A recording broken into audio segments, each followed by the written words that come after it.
Hello, horror lover. Are you ready for a long night of nightmares? Before we begin, I want to ask you to subscribe to the channel, and especially leave a comment telling me which city you're watching from. I'd love to know. Click the like button, all of this because the crunch of leaves beneath my boots and the gentle rustle of wind through the trees were the only sounds accompanying me as I trudged deeper into the Catskill forest. The late afternoon sun filtered through the canopy, casting dappled shadows on the forest floor. I adjusted the straps of my heavy backpack, feeling the weight of my camping gear and the notebook I hoped to fill with ideas for my next novel. "This is it, Jack," I muttered to myself. "No distractions, no excuses. Just you and the great outdoors. Time to break that writer's block." I'd been struggling for months to come up with a compelling story, my publisher growing increasingly impatient with each passing week.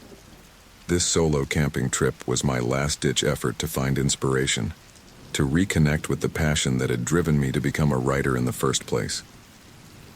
After another hour of hiking, I finally reached a small clearing that seemed perfect for setting up camp.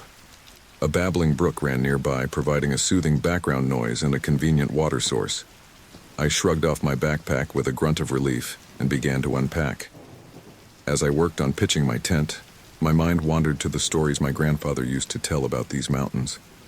Tales of ancient spirits and mysterious disappearances that had both terrified and fascinated me as a child. I chuckled, shaking my head at the memory. "Maybe that's what I need," I said aloud, hammering the last tent stake into the ground. A good old-fashioned ghost story. With the tent secure, I gathered some rocks to form a fire pit. The sun was beginning to set, painting the sky in brilliant hues of orange and pink. I collected fallen branches and twigs from the edge of the clearing, building a small pyramid in the center of the pit. As darkness fell, I struck a match and touched it to the kindling. The fire caught quickly, growing from a small flame to a cheerful blaze. I sat back on a fallen log, watching the flames dance and listening to the wood crackle. The warmth of the fire was comforting as the night air grew cooler. I pulled out my notebook and pen, ready to jot down any ideas that might come to me. But as the minutes ticked by, the page remained stubbornly blank. I sighed, tossing the notebook aside. "Come on, Jack. Think. There has to be a story here somewhere." As if in response to my frustration, the fire suddenly flared, sending sparks spiraling into the night sky. I blinked, startled by the sudden intensity, and then I heard it. A whisper, so faint I almost missed it beneath the sound of the crackling flames. I leaned forward, straining my ears. "Hello?" I called out, feeling foolish even as I did so. "Is someone there?" Silence greeted me, broken only by the pop and hiss of burning wood. I shook my head, chuckling nervously. "Great, Jack. First night out and you're already hearing things. Get it together, man." I reached for my canteen, taking a long swig of water. As I lowered the bottle, the whisper came again, louder this time. It seemed to be coming from the fire itself, a soft, sibilant sound that made the hair on the back of my neck stand up. "Jack." I froze, the canteen slipping from my suddenly numb fingers. That was my name. The fire had spoken my name. "No," I said aloud, my voice shaky. "No, that's impossible. I'm just tired. My mind is playing tricks on me." But even as I tried to rationalize it, the whisper came again, unmistakable this time. "Jack. We've been waiting for you, Jack." I scrambled to my feet, nearly tripping over the log in my haste to put distance between myself and the fire. My heart was pounding so hard I could feel it in my throat. "Who's there?" I shouted, trying to keep the fear out of my voice. "This isn't funny." The flames seemed to grow, reaching higher into the night sky, and within their dancing light I saw something that turned my blood to ice. A face formed of fire and shadow, its features constantly shifting but unmistakably there. "We know you, Jack," the face in the flames spoke, its voice a chorus of whispers. "We know the darkness you hide, the secrets you keep." I wanted to run, to flee back down the trail and never look back, but my legs wouldn't move. I stood there, transfixed by the impossible sight before me. What are you?" I managed to choke out. The face in the fire seemed to smile, a terrifying sight that sent shivers down my spine. We are the keepers of stories, Jack, the guardians of truths long forgotten, and you have a story we want to hear. My mind reeled, struggling to process what was happening. This couldn't be real. And yet, the heat of the fire on my face, the acrid smell of smoke in my nostrils, it all felt too vivid to be a dream or hallucination. I don't understand, I said, my voice barely above a whisper. What story? What do you want from me? The fire roared suddenly, causing me to stumble back. The face grew larger, filling my entire field of vision. We want the story you've buried deep, Jack. The one you've tried so hard to forget. Images flashed through my mind, fragments of memories I'd long suppressed. A dark night, a terrible choice, a secret I'd sworn never to reveal. How could this thing know about that? No, I said, shaking my head vigorously. No, I won't talk about that. I can't. The fire crackled ominously. Oh, but you will, Jack. You made a promise long ago. It's time to pay your debt. Promise? Debt? I had no idea what the entity was talking about, but a deep, primal fear had taken root in my chest.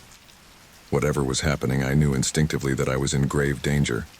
With a supreme effort of will, I managed to take a step back, then another. Stay away from me, I said, my voice trembling. Whatever you are, whatever you want, just stay away. The face in the flames seemed to grow sad, almost pitying. You can't run from us, Jack. We're a part of you now. We've always been a part of you. I turned and ran, crashing through the underbrush with no regard for the branches that whipped at my face and arms. I had to get away, had to put as much distance as possible between myself and that terrifying, impossible fire.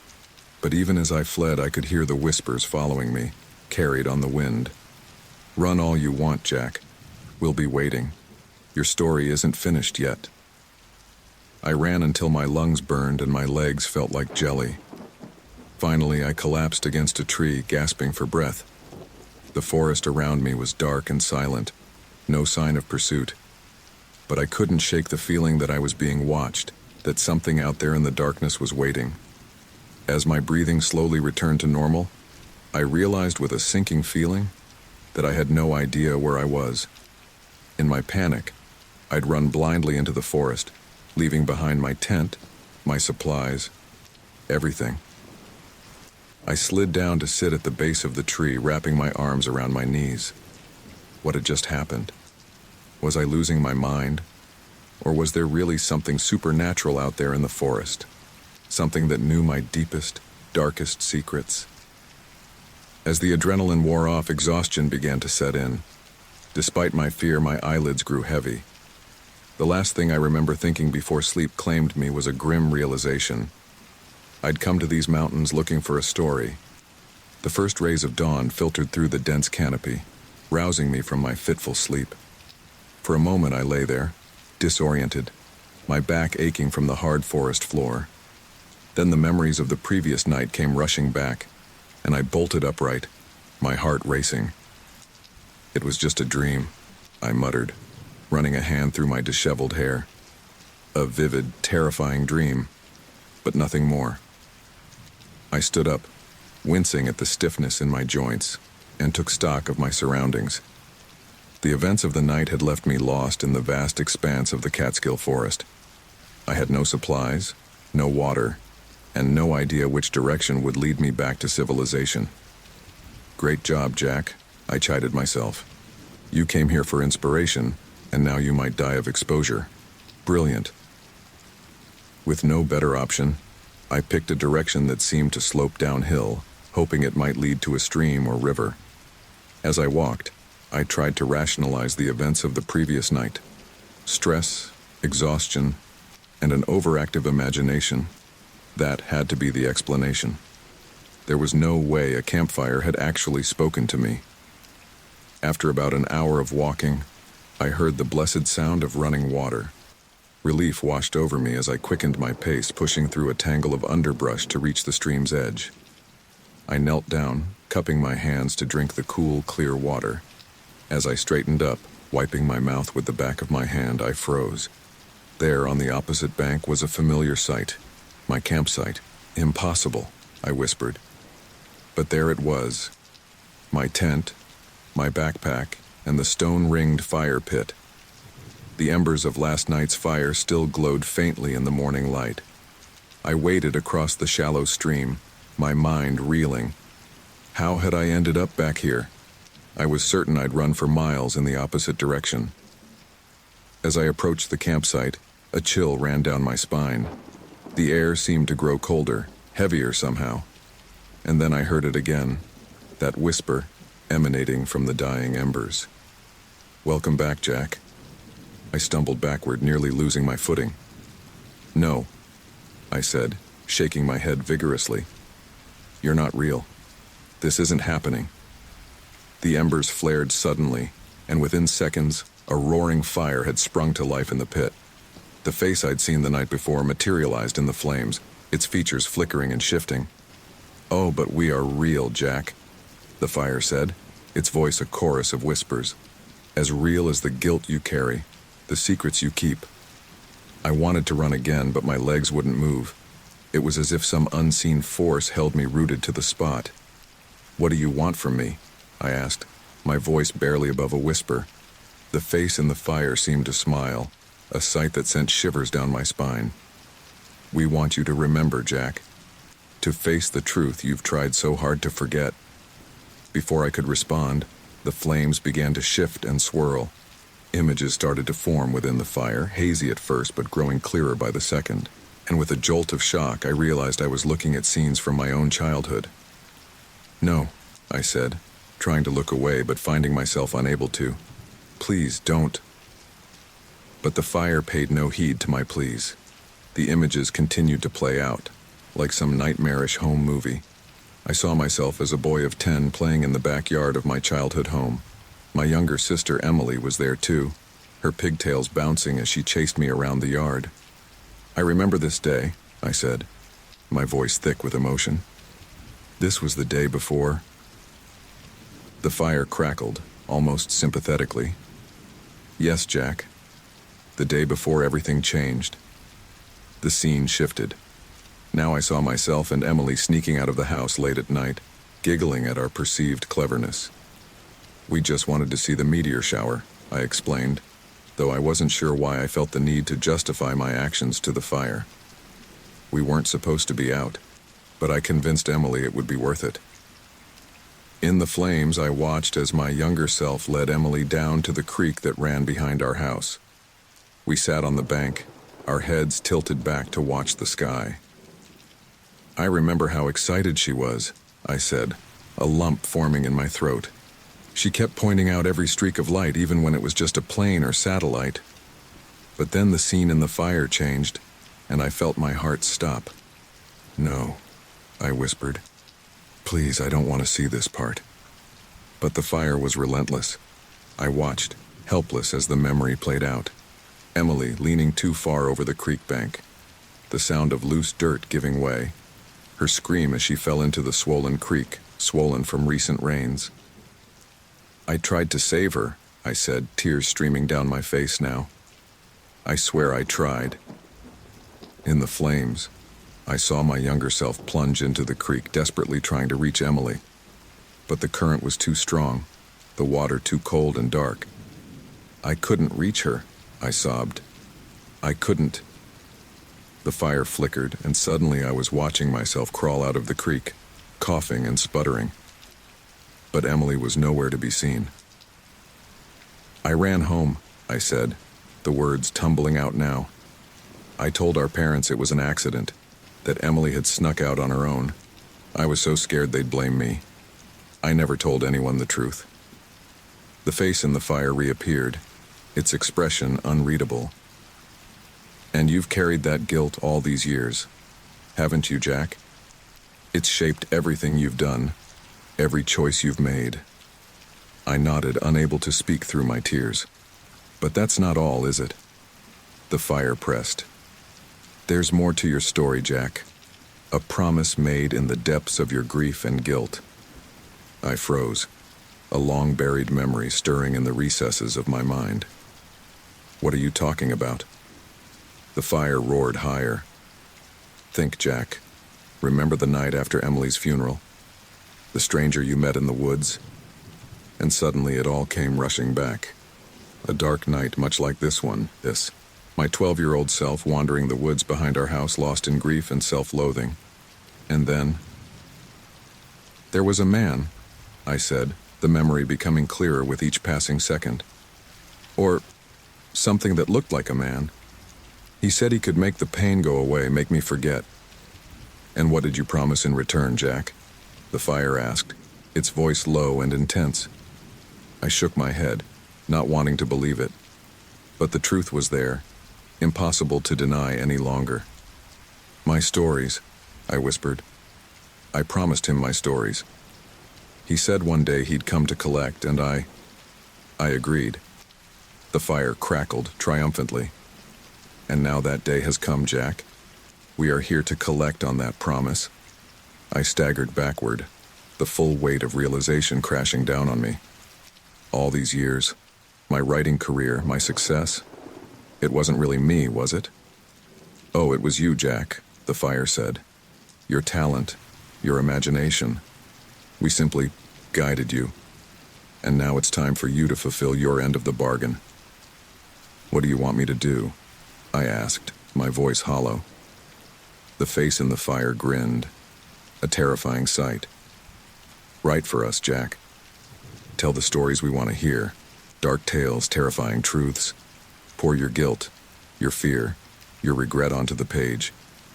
I sank to my knees, overwhelmed by the enormity of what I'd done and what lay ahead. "And if I refuse?" The fire roared, sparks flying into the air. "Refuse? Oh, Jack, you don't have that option. The pact has been made. It's time to pay your debt."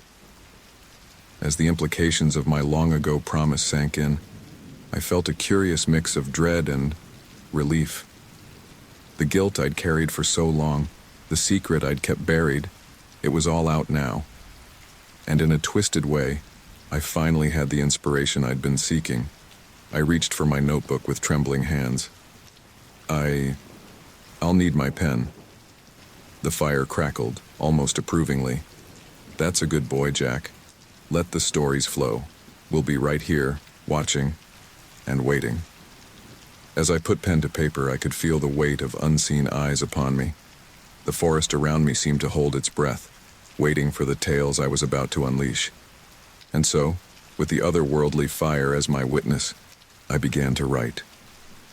The pen trembled in my hand as I scrawled words across the page, my handwriting barely legible in the flickering firelight. I'd been writing for hours, pouring out dark tales and twisted narratives that seemed to spring fully formed from some hidden corner of my mind. The fire crackled and danced, its eerie whispers a constant backdrop to my feverish creativity. As I paused to flex my cramping fingers, the fire's voice grew louder, more insistent. "Keep writing, Jack," it hissed. "We're not finished yet." I shook my head, trying to clear the fog that had settled over my thoughts. "I need a break," I muttered. "Just a few minutes." The flames roared higher, and I felt a wave of heat wash over me. "No breaks," the fire insisted. "You made a deal, Jack. It's time to pay up." Something in its tone made me pause. "A deal?" I asked, frowning. "What deal? I don't remember making any deal." The fire chuckled, a sound like crackling embers. "Oh, but you did, Jack. You just don't remember it. Yet." I set my notebook aside, a chill running down my spine despite the warmth of the fire. "What are you talking about? What deal?" The flames shifted, forming into a vaguely humanoid shape. "Think back, Jack, to the darkest time in your life. To the night when you would have given anything to escape your guilt and pain." I closed my eyes, trying to remember. Flashes of memory danced behind my eyelids. The creek where Emily had drowned, the hollow eyes of my parents at her funeral, the suffocating weight of my own guilt. "I remember feeling lost," I said slowly, "wishing I could forget or go back and change things." "Yes," the fire whispered. "And on that night, in your darkest moment, you made a choice.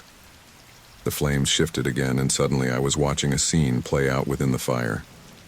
I saw myself as a boy, wandering alone in the woods behind our house. My younger self looked small and broken, shoulders hunched against the weight of his guilt. "I remember this," I whispered. "It was the night after Emily's funeral. I couldn't sleep, couldn't face my parents. So I ran." In the fiery tableau, I watched as my younger self stumbled through the dark woods. Suddenly, a figure stepped out from behind a tree, a tall, shadowy form that seemed to absorb the moonlight around it. "Who are you?" my younger self asked, his voice trembling. The shadowy figure's voice was smooth, almost hypnotic. "I am someone who can help you, Jack. Someone who can take away your pain, your guilt. Would you like that?" I watched, transfixed, as my younger self nodded eagerly. "Yes," he said. "Please. I'll do anything." The shadowy figure seemed to smile, though its face remained hidden. "Anything, Jack? Are you sure about that?" "Yes," my younger self insisted. "I just want to forget. I want the pain to stop." The figure extended a hand, long fingers reaching out toward the boy. "Then we have a deal. I'll take away your guilt, help you forget. And in return, you'll give me your stories." "My stories?" young Jack asked, confusion clear on his face. "Yes," the figure said. "The stories you'll write, the tales you'll tell, they'll belong to me. Do we have a deal?" I watched in horror as my younger self, without hesitation, reached out and shook the shadowy figure's hand. "Deal," he said. The scene in the fire dissolved, leaving me staring at the dancing flames, my mind reeling. "No," I whispered. "No, that can't be real. I don't remember any of that." The fire crackled. "Of course you don't. That was part of the deal. You wanted to forget, and so you did. But a deal is a deal, Jack. And now it's time to pay up." I stood up abruptly, pacing back and forth in front of the fire. "This is insane. I was a child. I didn't know what I was doing." "Ignorance doesn't negate a contract," the fire said, its voice cold. "You made the choice, Jack. You reaped the benefits. And now the bill has come due." I stopped pacing, a terrible realization dawning on me. My writing career, my success. It wasn't real, was it? It was all because of this deal? The fire seemed to shrug, its flames rippling. "Your talent is your own, Jack. We merely guided it, gave you inspiration when you needed it most, helped you forget the guilt that was holding you back." I sank to my knees, overwhelmed by the implications. "So, everything I've achieved, it's all built on a lie." "Not a lie," the fire corrected. "A bargain, one you've benefited from greatly, and now it's our turn to collect." I looked up at the fire, fear and desperation warring within me. "What do you want from me? Haven't I given you enough already?" The flames roared higher, and I felt a searing heat on my face. "We want it all, Jack. Every story, every idea, the darkest corners of your imagination, the tales you're too afraid to tell. That's what you promised us, and that's what we'll have." I shook my head, trying to deny the truth of what I was hearing. But deep down, I knew it was real. The memories were there now, no longer buried but vivid and undeniable. "And if I refuse?" I asked, already knowing the answer. The fire chuckled, a sound that sent shivers down my spine. "Refuse? Oh, Jack, you can't refuse. The deal is made, the contract signed. You can't escape it any more than you can escape your own shadow." I stood up, my legs shaky but my resolve growing. There has to be a way out, some loophole, some way to break the contract. The fire roared, sparks flying into the air. "There is no escape, Jack. No loophole, no way out. You're ours now, body and soul. Or should I say, body and stories." As the full weight of my situation crashed down on me, I felt a curious mix of despair and relief. The guilt I'd carried for so long, the secret I'd kept buried, it was all out now. And in a twisted way, I finally understood the source of my inspiration, the wellspring of my creativity. I picked up my notebook, staring at the pages filled with my frenzied writing. "So what happens now?" I asked, my voice barely above a whisper. The fire seemed to settle, its flames dancing almost playfully. Now you write, Jack. You pour every dark thought, every twisted fantasy onto the page, and we'll be right here, watching, waiting, feeding on every word." I sat back down, pen poised over a fresh page. "And when I'm done, when I've given you every story I have to tell?" The fire's voice was soft, almost gentle. "When you're done, Jack, well, let's just say you'll have paid your debt in full." The implications of those words sent a chill through me, but I pushed the thought aside. I had no choice now but to see this through, to fulfill the bargain I'd made so long ago. As I began to write, the words flowing faster than ever before, I felt the weight of unseen eyes upon me. The forest around me seemed to hold its breath, waiting for the tales I was about to unleash. And so, with the otherworldly fire as my witness and my taskmaster, I wrote. I wrote of darkness and light, of guilt and redemption, of deals made in the shadows and the price of forgotten promises. I wrote as if my life depended on it, because I realized with growing certainty it did. The relentless scratching of pen on paper had become a haunting melody, accompanied by the crackling of the otherworldly fire. I had lost all sense of time, pouring story after story onto the pages of my notebook. My hand ached, my eyes burned, but still, I wrote on, compelled by the unseen force that had claimed me. As I finished another tale of horror and despair, I looked up from my notebook, blinking away the fog of exhaustion. The fire danced before me, its flames taking on an almost gleeful appearance. "Excellent, Jack," the fire whispered, its voice a chorus of hisses and pops. "Your stories feed us, strengthen us. Keep writing." But something had changed. Perhaps it was the endless hours of dark creation, or maybe some part of me had finally reached its breaking point. Whatever the reason, in that moment I knew I couldn't continue. "No," I said, my voice hoarse from disuse. "No more. I can't do this anymore." The fire roared suddenly, sparks flying into the air. "You don't have a choice, Jack. The deal." "To hell with the deal," I shouted, surprising myself with the vehemence in my voice. I was a child. I didn't know what I was agreeing to. This ends now. I stood up, my legs shaky but my resolve firm. I turned away from the fire, intending to walk away, to leave this nightmare behind me. But as I took my first step, I felt an invisible force grab hold of me, freezing me in place.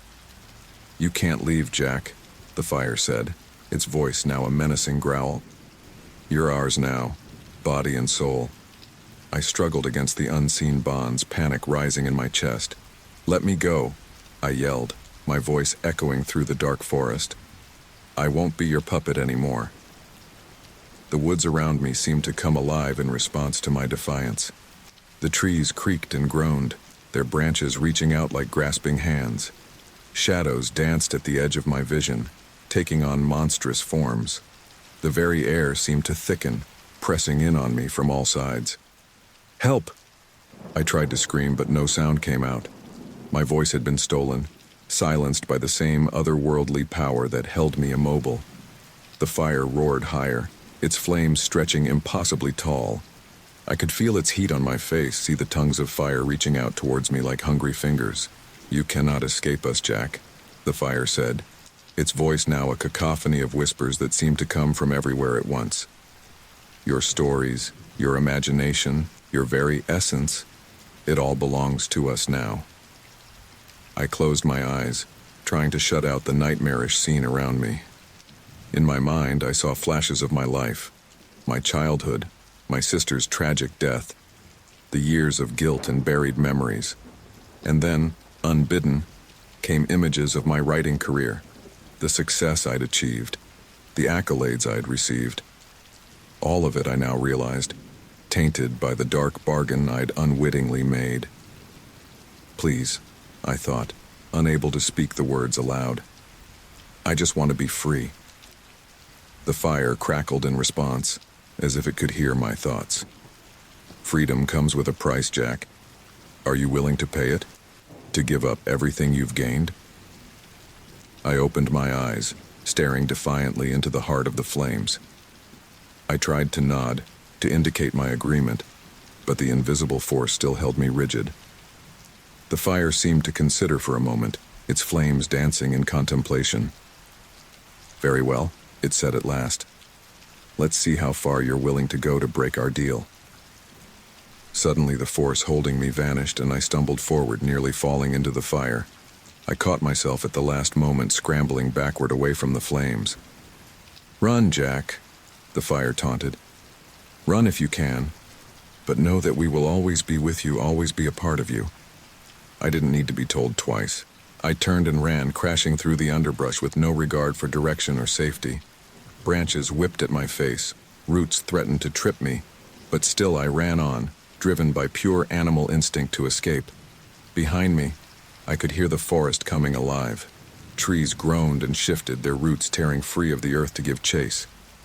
Shadows solidified into monstrous shapes, pursuing me with relentless determination. And always, I could hear the whisper of the fire, carried on the wind. You can't escape us, Jack. We're a part of you now. I ran until my lungs burned and my legs felt like lead. But no matter how far or how fast I ran, the sounds of pursuit never faded. The forest itself seemed to be conspiring against me, trees shifting to block my path, vines reaching out to snare my feet.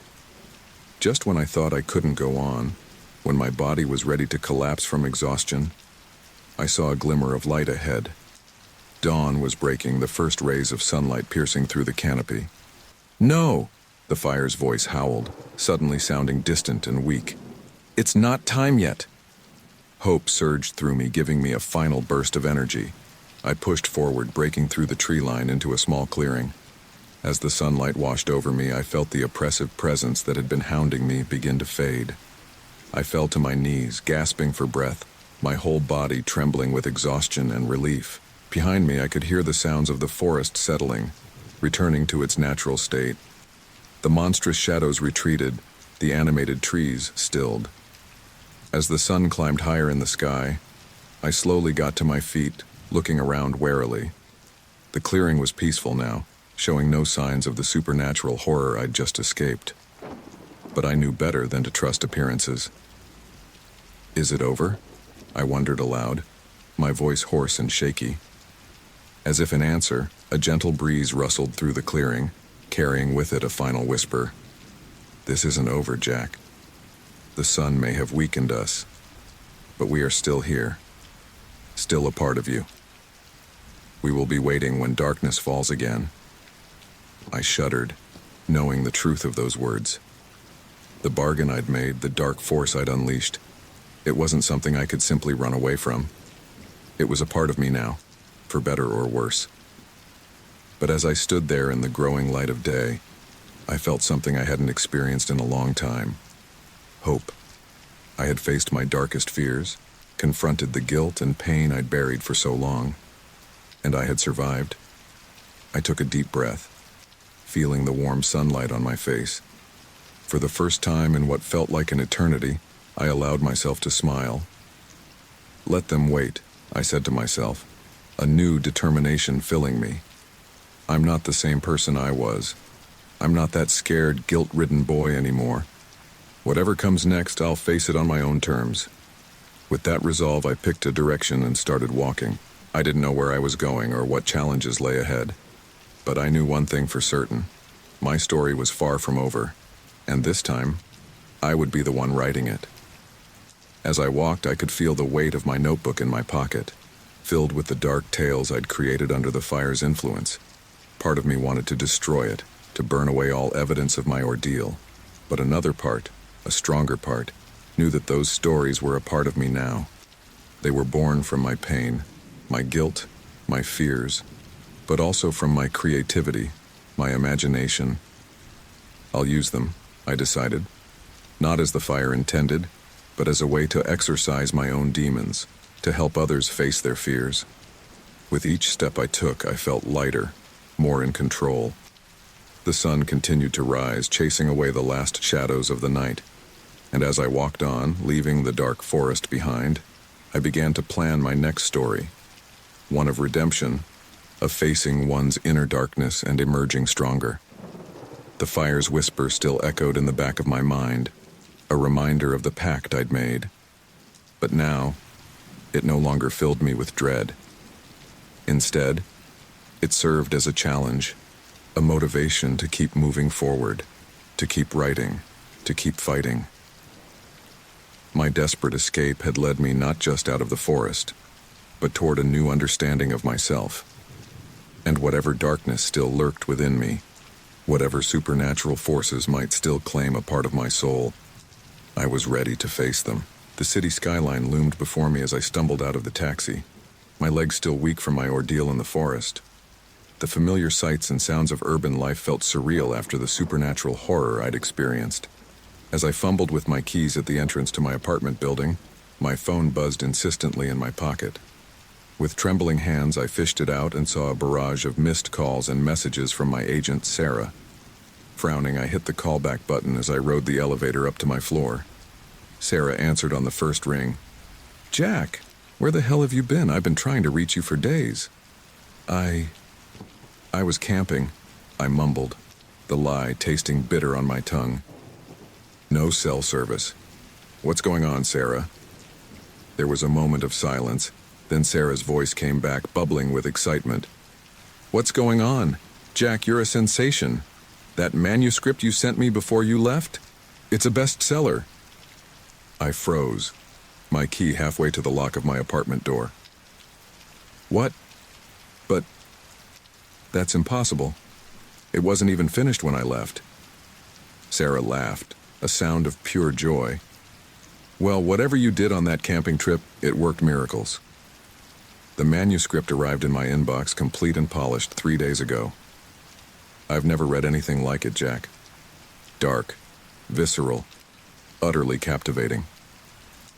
I rushed it to the publisher, and they fast-tracked it. It hit the shelves yesterday, and it's flying off them. A cold dread settled in my stomach as I pushed open my apartment door. "Sarah, I don't remember finishing it." "Oh, come on, Jack. False modesty doesn't suit you. This is your moment. Enjoy it."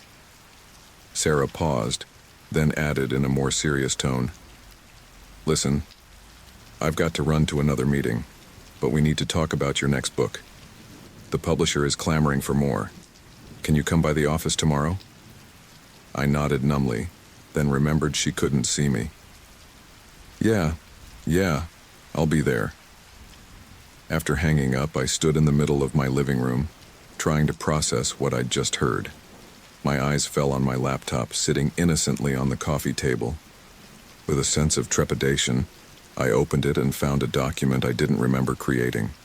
The title page read, "Whispers in the Dark," by Jack Harrison. As I scrolled through the pages, my horror grew.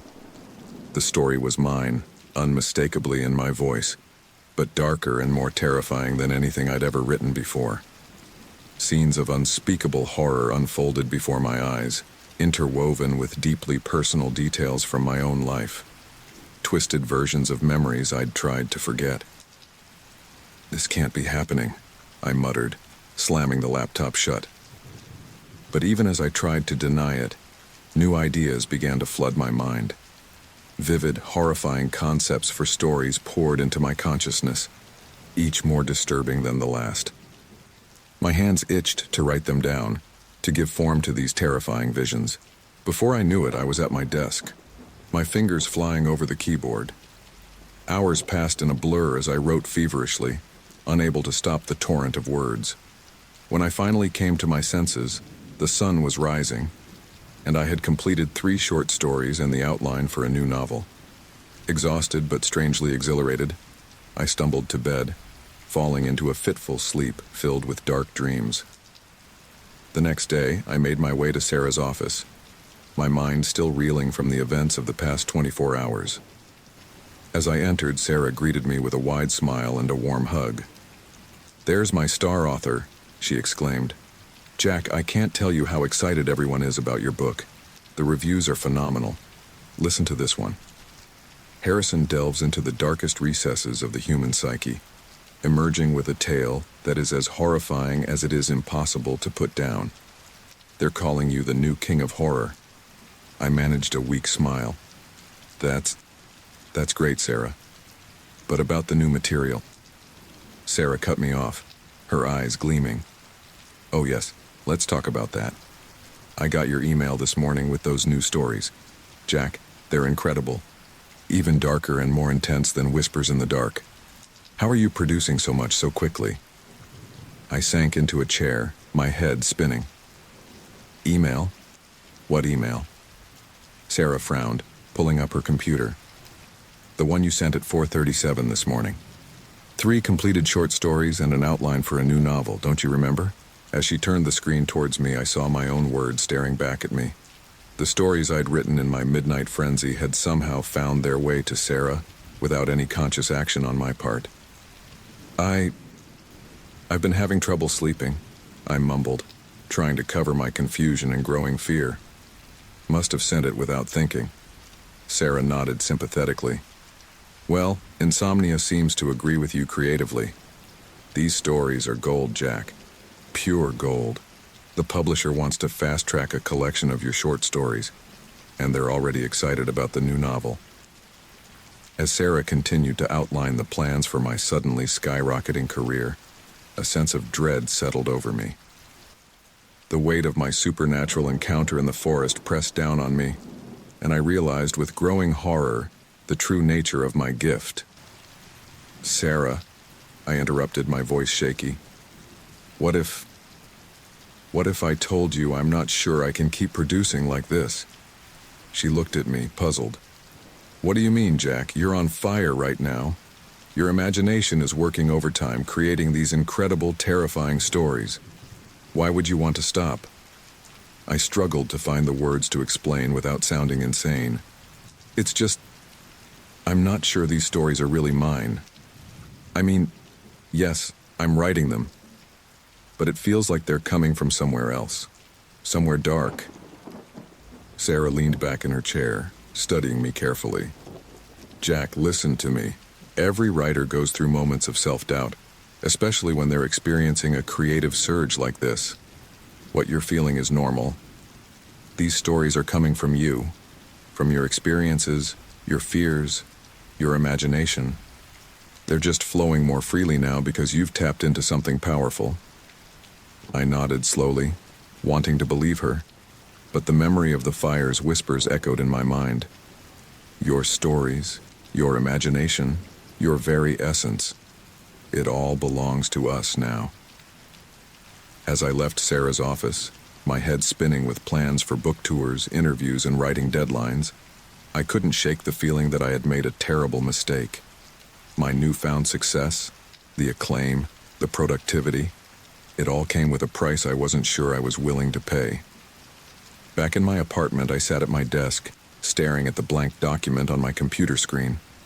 The cursor blinked invitingly, and I could feel the ideas pressing at the edges of my mind, dark and tempting. "I can control this," I said aloud, trying to convince myself. "I can use this gift on my own terms." But as my fingers touched the keyboard, the floodgates opened once again. Words poured out, scenes of horror and despair taking shape on the screen. I wrote for hours, lost in a fever dream of creativity. When I finally stopped, exhausted and drained, I looked at what I had produced. The story was brilliant, terrifying, and deeply disturbing. It was everything my readers would want and more. It was also a piece of my soul, extracted and laid bare on the page. As I sat there contemplating the Faustian bargain I had unwittingly struck, my phone buzzed with a text from Sarah. "Great news!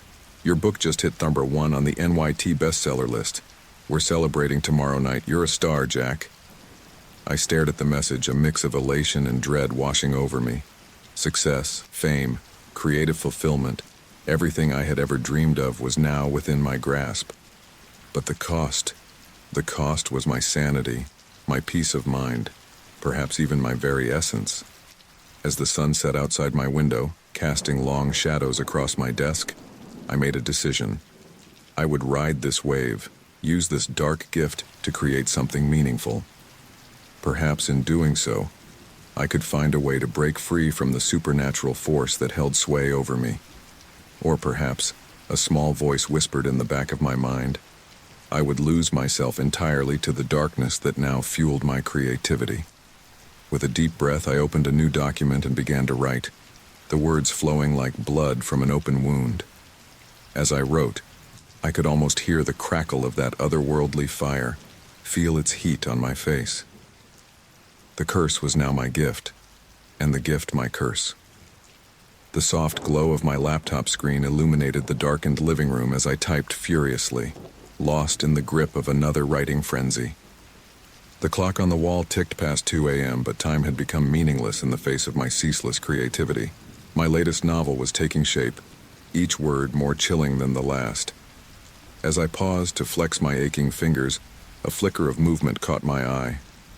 I turned my head sharply, but there was nothing there, just the usual shadows cast by my desk lamp. Shaking my head, I returned to my writing, but the sensation persisted. Every few minutes, I'd catch a glimpse of something dark and formless at the edge of my vision. Each time I tried to look directly at it, it vanished. Get a grip, Jack, I muttered to myself. It's just fatigue. You need sleep. But even as I said it, I knew it wasn't true. This was something more, something sinister. The shadow was growing bolder, lingering longer each time it appeared. Days passed, and the shadow became a constant presence in my life. I saw it reflected in windows, lurking in dark corners, always just out of clear sight. My fear grew with each passing hour, and with it, the shadow seemed to gain substance. One night, about a week after the shadow first appeared, I jolted awake in a cold sweat. The room was pitch black, but something felt off. As my eyes adjusted to the darkness, I realized with growing horror that my entire apartment was filled with whispers. Countless unseen mouths seemed to be speaking all at once, their voices a cacophony of hisses and murmurs. I couldn't make out individual words, but the overall effect was terrifying. "Who's there?" I called out, my voice trembling. "Show yourself." The whispers grew louder, more insistent. I fumbled for the bedside lamp, my hands shaking so badly I could barely grip the switch. When light finally flooded the room, the whispers ceased abruptly. But the silence that followed was short-lived. A low chuckle emanated from the darkest corner of the room, a sound that sent chills down my spine. As I watched, paralyzed with fear, the shadows in that corner began to coalesce, taking on a more solid form. "Hello, Jack," a familiar voice said. The same voice I'd heard in the campfire all those weeks ago. "Did you miss me?" Before my eyes, the entity revealed itself fully.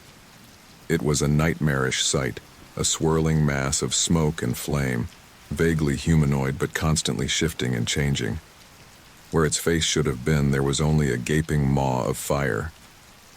I tried to scream, but no sound came out. The entity seemed to sense my terror and reveled in it. "Oh, Jack," it said, its voice a mix of amusement and hunger. "Your fear is delicious, almost as delicious as your stories." I managed to find my voice, though it came out as little more than a whisper. What are you?" The entity's form rippled as if laughing. "I am many things, Jack. I am the spark of creativity that burns within you. I am the darkness you try to hide. I am the price of your success."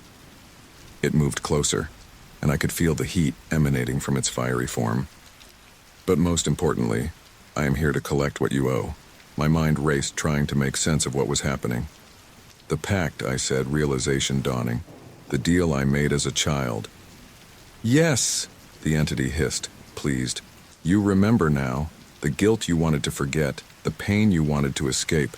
You traded it all away for success, for the ability to write stories that would captivate the world." I shook my head, desperation rising within me. But I didn't know what I was doing. I was just a kid. The entity's form pulsed, growing larger. Ignorance doesn't negate a contract, Jack. You've reaped the benefits of our deal. Your books topped the bestseller lists. Your name is known worldwide. And now, it's time to pay your debt. A terrible thought occurred to me. My soul, I whispered. You've come to take my soul. The entity made a sound that might have been laughter. Oh, Jack, your soul has been mine since the moment you shook my hand in those woods. What I've come to claim is something far more precious. It moved closer still, its fiery maw inches from my face. I've come for your stories, Jack. Every tale you've ever told, every word you've ever written, they're all mine now. No! I cried out, real fear gripping me. You can't take that from me. My stories, they're all I have. Are they? The entity asked, its voice suddenly soft. Or are they what I've given you? Think, Jack. Where do your ideas come from? Those vivid nightmares, those chilling concepts that spring fully formed into your mind, they're not yours. They never were. I wanted to deny it, to fight against what the entity was saying. But deep down, I knew it was true. The flood of creativity I'd experienced since that night in the forest, it had never truly been mine. The entity seemed to sense my realization. Our pact is nearing completion, Jack. Soon, very soon, I will claim what is rightfully mine. And you will be left with nothing but the empty shell of the success you so desperately craved. With those words, the entity began to dissipate, its form breaking apart into wisps of smoke and flickering embers. But before it vanished completely, it spoke one last time. Enjoy your fame while it lasts, Jack, for when I return it will all be over. And then it was gone, leaving me alone in my suddenly too large bedroom, the echo of its words ringing in my ears. For a long time I sat there, trembling, trying to process what had just happened. The entity's visit had shaken me to my core, forcing me to confront the truth I'd been avoiding for so long. My success, my creativity, my entire career, it was all built on a bargain I'd made in a moment of childish desperation. And now the bill had come due. As the first light of dawn began to creep through my windows, I made my way to my desk on shaky legs. My laptop sat there, the cursor blinking on a half-finished page of my latest novel. With trembling hands, I reached out and closed the laptop. For the first time in weeks, I felt no urge to write, no flood of ideas pressing at my mind. The silence in my head was deafening. I picked up my phone and dialed Sarah's number, not caring about the early hour. She answered on the third ring, her voice groggy with sleep. Jack, what's wrong? It's not even 6 a.m. I took a deep breath, steeling myself for what I was about to say. Sarah, I need to cancel everything. The book tour, the interviews, all of it. I can't write anymore. There was a long pause on the other end of the line. When Sarah spoke again, her voice was sharp with concern. Jack, what are you talking about? Is this some kind of joke? I wish it was, I said, my voice breaking. But I can't explain, I need some time. Please, Sarah, can you handle this for me? Another pause, then a sigh. All right, Jack. I don't understand what's going on, but I trust you. Take the time you need, but promise me you'll talk to someone, okay? You're starting to worry me. I promised. Though I knew there was no one I could truly talk to about this, who would believe me? After hanging up, I sat at my desk, staring at the closed laptop. The entity's words echoed in my mind. Soon, very soon, I will claim what is rightfully mine. I didn't know how much time I had left, or what would happen when the entity returned to collect its due. But I knew one thing for certain. I couldn't keep living like this, couldn't keep feeding the darkness with my words. With a sudden burst of determination, I stood up and began to pack a bag. I didn't know where I was going, but I knew I had to get away. Away from the fame, away from the pressure to create, away from the lingering presence of the entity that had haunted my every waking moment. As I zipped up my bag, I cast one last glance around my apartment. The shadows seemed to writhe and dance in the corners, a reminder that no matter where I went, the entity would always be with me. But for now, at least, I could run. I could try to find a way out of this cursed bargain, a way to reclaim my creativity and my soul. As I stepped out of my apartment and into the early morning light, I felt a mix of fear and hope. The entity had said our pact was nearing completion. But maybe, just maybe, there was still time to change the ending of this story. With that thought, I hailed a taxi and gave the driver an address, the address of the cabin in the Catskill Mountains where this had all begun. If there were answers to be found, they would be there. As the city receded behind me, I closed my eyes, trying to quiet the whispers that still echoed in my mind.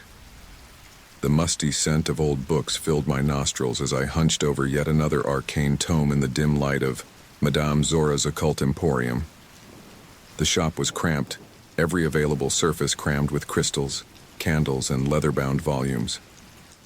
I'd been here for hours, desperately searching for anything that might help me break the pact. "Find what you're looking for, dearie." Madame Zora's voice startled me. The old woman seemed to materialize out of the shadows, her eyes twinkling with a knowing look that made me uncomfortable. I sighed, closing the book. Not yet. But there has to be something here. Some way to break a supernatural contract. Madame Zora clicked her tongue. Dangerous business, that. Entities don't like to let go of what's theirs. She studied me for a moment, then nodded as if coming to a decision. "Wait here." She disappeared into the back of the shop, returning moments later with a slender volume bound in what looked like black snakeskin. "This might have what you seek, but be warned, the price of knowledge can be steep." I took the book with trembling hands, feeling a faint pulse of energy from its cover. "How much?" Madame Zora waved her hand. "No charge. Consider it a gift. But remember, dearie, every gift has strings attached." As I left the shop, clutching the book to my chest, I couldn't shake the feeling that I'd just made another deal I might come to regret. Back in my hotel room, I pored over the book's contents. Most of it was gibberish to me, but one section caught my eye. The Severance Ritual. It promised to sever connections between mortal and otherworldly beings, breaking any pacts or contracts. Hope surged through me, only to be dashed as I read the list of ingredients. Rare herbs, crystals I'd never heard of, and at the center of it all, the tears of a banshee, freely given. I slumped back in my chair, overwhelmed by the impossibility of the task. As night fell, exhaustion overtook me, and I drifted into an uneasy sleep. But rest, it seemed, was not to be mine. The entity's voice whispered in my ear, jolting me awake. "Still trying to escape me, Jack? How amusing." I sat up, my heart pounding to find my hotel room transformed. The walls writhed with shadows, and in the corner stood the entity, its form more solid than ever. "What do you want?" I managed to croak out, the entity's fiery maw twisted into what might have been a smile. "To show you your future, Jack. The future you've earned." Suddenly, the room dissolved around me, replaced by a hellish landscape. I saw myself, older, haggard, hunched over a typewriter in a dim, smoke-filled room. Words poured from my fingers onto the page, but they weren't mine. They were dark, twisted things that seemed to squirm on the paper.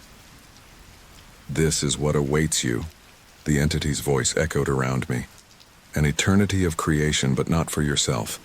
Every word, every story, feeding me, strengthening me." The vision shifted, and I saw the world outside.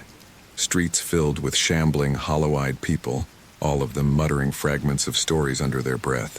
The sky was a roiling mass of smoke and flame, and at the center of it all, a massive version of the entity loomed, drinking in the words, the fear, the creativity of a world gone mad. "This is the world you'll help create, Jack," the entity whispered. "Isn't it beautiful?" I woke up screaming, drenched in sweat. The hotel room was normal again, but I could still feel the entity's presence lingering in the air. With shaking hands, I reached for the black book. I had to find a way to perform this ritual no matter the cost. The fate of more than just my soul was at stake now. Over the next few days, I threw myself into the task of gathering the ritual components. I scoured New Age shops for the rarer crystals, hiked deep into forests for herbs that only grew in the light of the full moon. Each item crossed off the list felt like a small victory, but the final ingredient, the tears of a banshee, eluded me. How does one even find a banshee, let alone convince her to cry? As I walked down the street, lost in thought, a woman's scream pierced the air. I whirled around, expecting to see some kind of accident or attack. Instead, I saw people going about their business as usual. No one else seemed to have heard the scream. Then I saw her. A pale woman in a flowing white dress, standing in the middle of the sidewalk. Her mouth was open in a silent wail, and tears streamed down her face. A banshee. As I stared transfixed, a businessman walked right through her, not even breaking stride. I blinked and she was gone. Did you see that? I asked a nearby hot dog vendor. He looked at me strangely. See what, buddy? I shook my head, mumbling an apology as I hurried away. But as I walked, I noticed more and more oddities. A child playing with a spectral puppy in the park. A translucent old man sitting on a bench reading a newspaper from the 1940s. And always, glimpses of the entity in reflections and shadows. With growing horror, I realized what was happening. The longer I waited to break the pact, the stronger the entity became. The veil between worlds was thinning, and soon, everyone would be able to see the nightmares that haunted the edges of reality. I redoubled my efforts, scouring the city for any sign of the banshee. Days blurred into nights as I searched, fueled by desperation and cheap coffee. Finally, on the third night, I found her again. She was standing on the roof of an abandoned building, her keening cry echoing across the empty streets. This time, when I approached, she didn't vanish. "Please," I said, holding out a small vial. "I need your help." The banshee turned to me, her eyes filled with an eternity of sorrow. When she spoke, her voice was like the whisper of wind through a graveyard. "Why should I help you, mortal? Your kind has brought nothing but pain to this world." I swallowed hard, then began to speak. I told her everything, the pact I'd made as a child, the entity that haunted me, the visions of a world consumed by madness and fear. As I spoke, I felt a weight lifting from my shoulders. For the first time since this nightmare began, I was telling someone the whole truth. When I finished, the banshee was silent for a long moment. Then, to my amazement, a single tear rolled down her cheek. "Your story. It reminds me of why I weep. For the pain, the fear, the mistakes that haunt all mortals." She leaned forward, allowing the tear to fall into my vial. "Take it, and may it bring you the peace you seek." With trembling hands, I sealed the vial. "Thank you," I whispered. But when I looked up, the banshee was gone. As I made my way back to my hotel room, vial clutched tightly in my hand, I felt a mixture of hope and dread. I had all the components for the ritual now. Soon, I would face the entity one last time. But as I walked, I couldn't shake the feeling that I was being watched. Shadows seemed to move at the corners of my vision, and the air felt thick with malevolent energy. The entity knew what I was planning, and it wouldn't go down without a fight. I quickened my pace, knowing that every second counted now. The fate of my soul, and perhaps the fate of the world, hung in the balance. The final confrontation was coming, and I had to be ready. As I reached my hotel, I cast one last look over my shoulder. For a moment, I thought I saw the entity's fiery form reflected in a shop window, its maw twisted in a snarl of rage. Then it was gone, leaving me alone in the night with my racing thoughts and the weight of the ritual components in my bag. I took a deep breath and stepped inside, steeling myself for what was to come. The end game was approaching, and I knew that before the sun rose again, my battle with the entity would reach its climax. Win or lose, by morning, everything would change.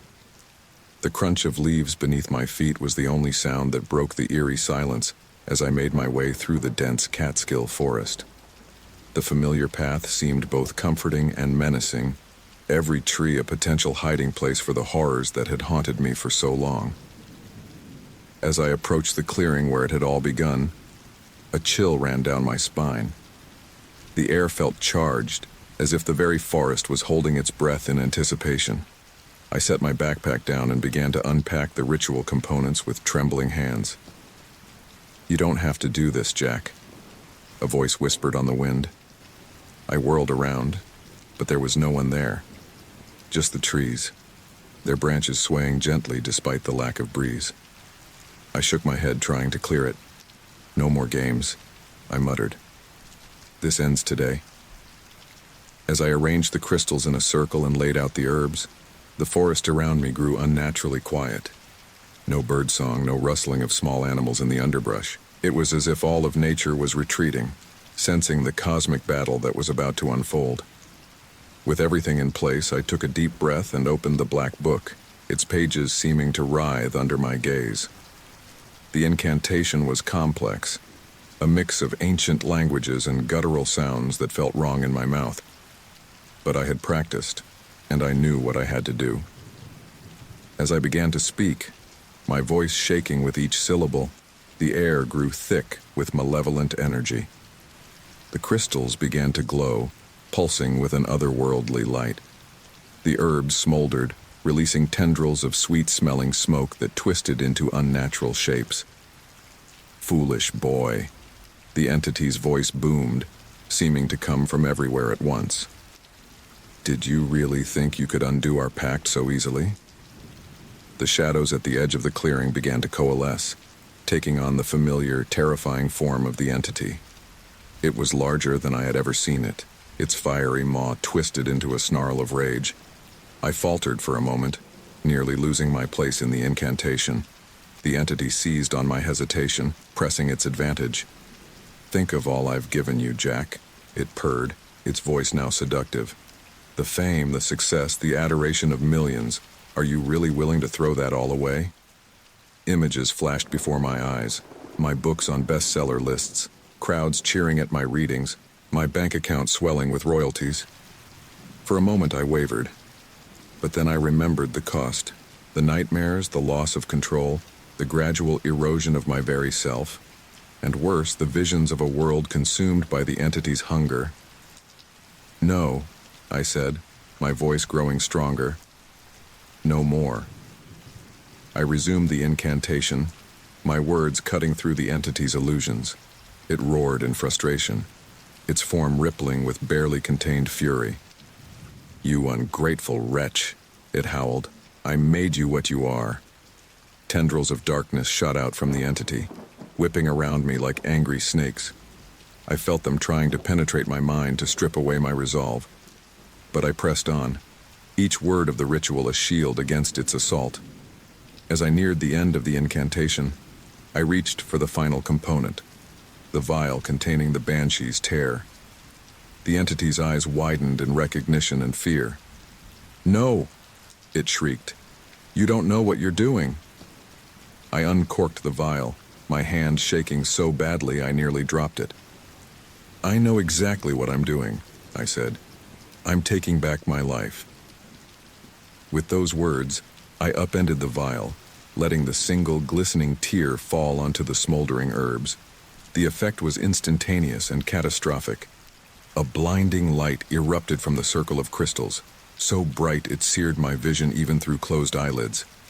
The entity howled in pain and rage, its form seeming to fracture and splinter in the face of the ritual's power. "You cannot undo what has been done," it screamed, its voice distorting into something inhuman and terrifying. "We are bound, you and I, forever." I felt something deep within me begin to tear, as if the very fabric of my soul was being ripped apart. The pain was excruciating, unlike anything I had ever experienced. But still, I forced myself to continue, shouting the final words of the incantation over the entity's howls. By the power of earth and sky, by the tears of the eternal mourner, I sever this bond. I reclaim what was taken. I am my own, now and forevermore. The entity lunged for me. Its fiery maw opened wide to swallow me whole. But it was too late. As the final word left my lips, there was a deafening crack, like the sound of the world splitting in two. The entity's form exploded into a million motes of darkness and flame, swirling around me in a maelstrom of otherworldly energy. I felt it tearing at me, trying to maintain its hold, but the power of the ritual was too strong. With a final, earth-shattering shriek, the entity was ripped away from me. I fell to my knees, gasping for breath as the swirling chaos was sucked into a point of absolute darkness at the center of the ritual circle. For a moment, all was silent and still. Then, with a soft pop, the darkness vanished, leaving behind nothing but a scorched patch of earth where the herbs had been. I remained on my knees, panting heavily, my mind struggling to process what had just happened. Slowly, cautiously, I reached out with my senses, searching for any lingering trace of the entity's presence. There was nothing. The oppressive weight that had burdened me for so long was gone. I felt lighter, cleaner somehow, as if a poison had been purged from my system. As the realization of what I had accomplished began to sink in, a laugh bubbled up from deep within me. It started as a chuckle, then grew into a full-bodied roar of relief and joy. I laughed until tears streamed down my face, until my sides ached and I could barely breathe. When I finally regained my composure, I noticed that the forest had come back to life around me. Birds sang in the trees, small animals rustled in the underbrush. The world felt normal again. I gathered up the remnants of the ritual components, carefully wrapping the crystals and stowing them in my backpack. The black book I left where it lay, somehow knowing that its purpose had been fulfilled. As I stood to leave, a gentle breeze rustled through the clearing, carrying with it a whisper that might have been my imagination. "Well done, Jack, you're free now." I smiled, feeling truly at peace for the first time in years. "Thank you," I whispered back, not sure who or what I was thanking, but feeling grateful nonetheless. As I made my way back down the mountain, my mind was already racing with ideas. Not the dark, twisted concepts that had plagued me under the entity's influence, but stories of hope, of redemption, of the strength of the human spirit in the face of overwhelming odds. I knew that the road ahead wouldn't be easy. I had built a career on the darkness the entity had fed me, and my readers would expect more of the same. But I was determined to forge a new path, to use my gift for storytelling to inspire rather than terrify. As I reached the base of the mountain, I pulled out my phone and dialed Sarah's number. It was time to face the real world again, to begin the process of rebuilding my life and my career on my own terms. "Jack?" Sarah's voice was a mix of relief and concern. "Where have you been? Are you okay?" I took a deep breath, feeling a smile spread across my face. "I'm better than okay, Sarah. I'm free, and I've got one hell of a story to tell you." As I began to explain, leaving out the supernatural details for now, I felt a surge of excitement for the future. The entity was gone, the pact was broken, and my story, my real story, was just beginning. The sun was setting as I finished my conversation with Sarah, painting the sky in brilliant shades of orange and pink. As I looked up at the beautiful display, I felt a renewed appreciation for the world around me, for the simple joys of being alive and in control of my own destiny. I had faced my demons, quite literally, and come out the other side stronger for it. Whatever challenges lay ahead, I knew I could face them on my own terms, with my creativity as a tool for good rather than a conduit for darkness. With a light heart and a clear mind, I set off towards the nearest town, ready to begin the next chapter of my life. As the final echoes of the ritual faded away, I felt a moment of pure elation. I had done it.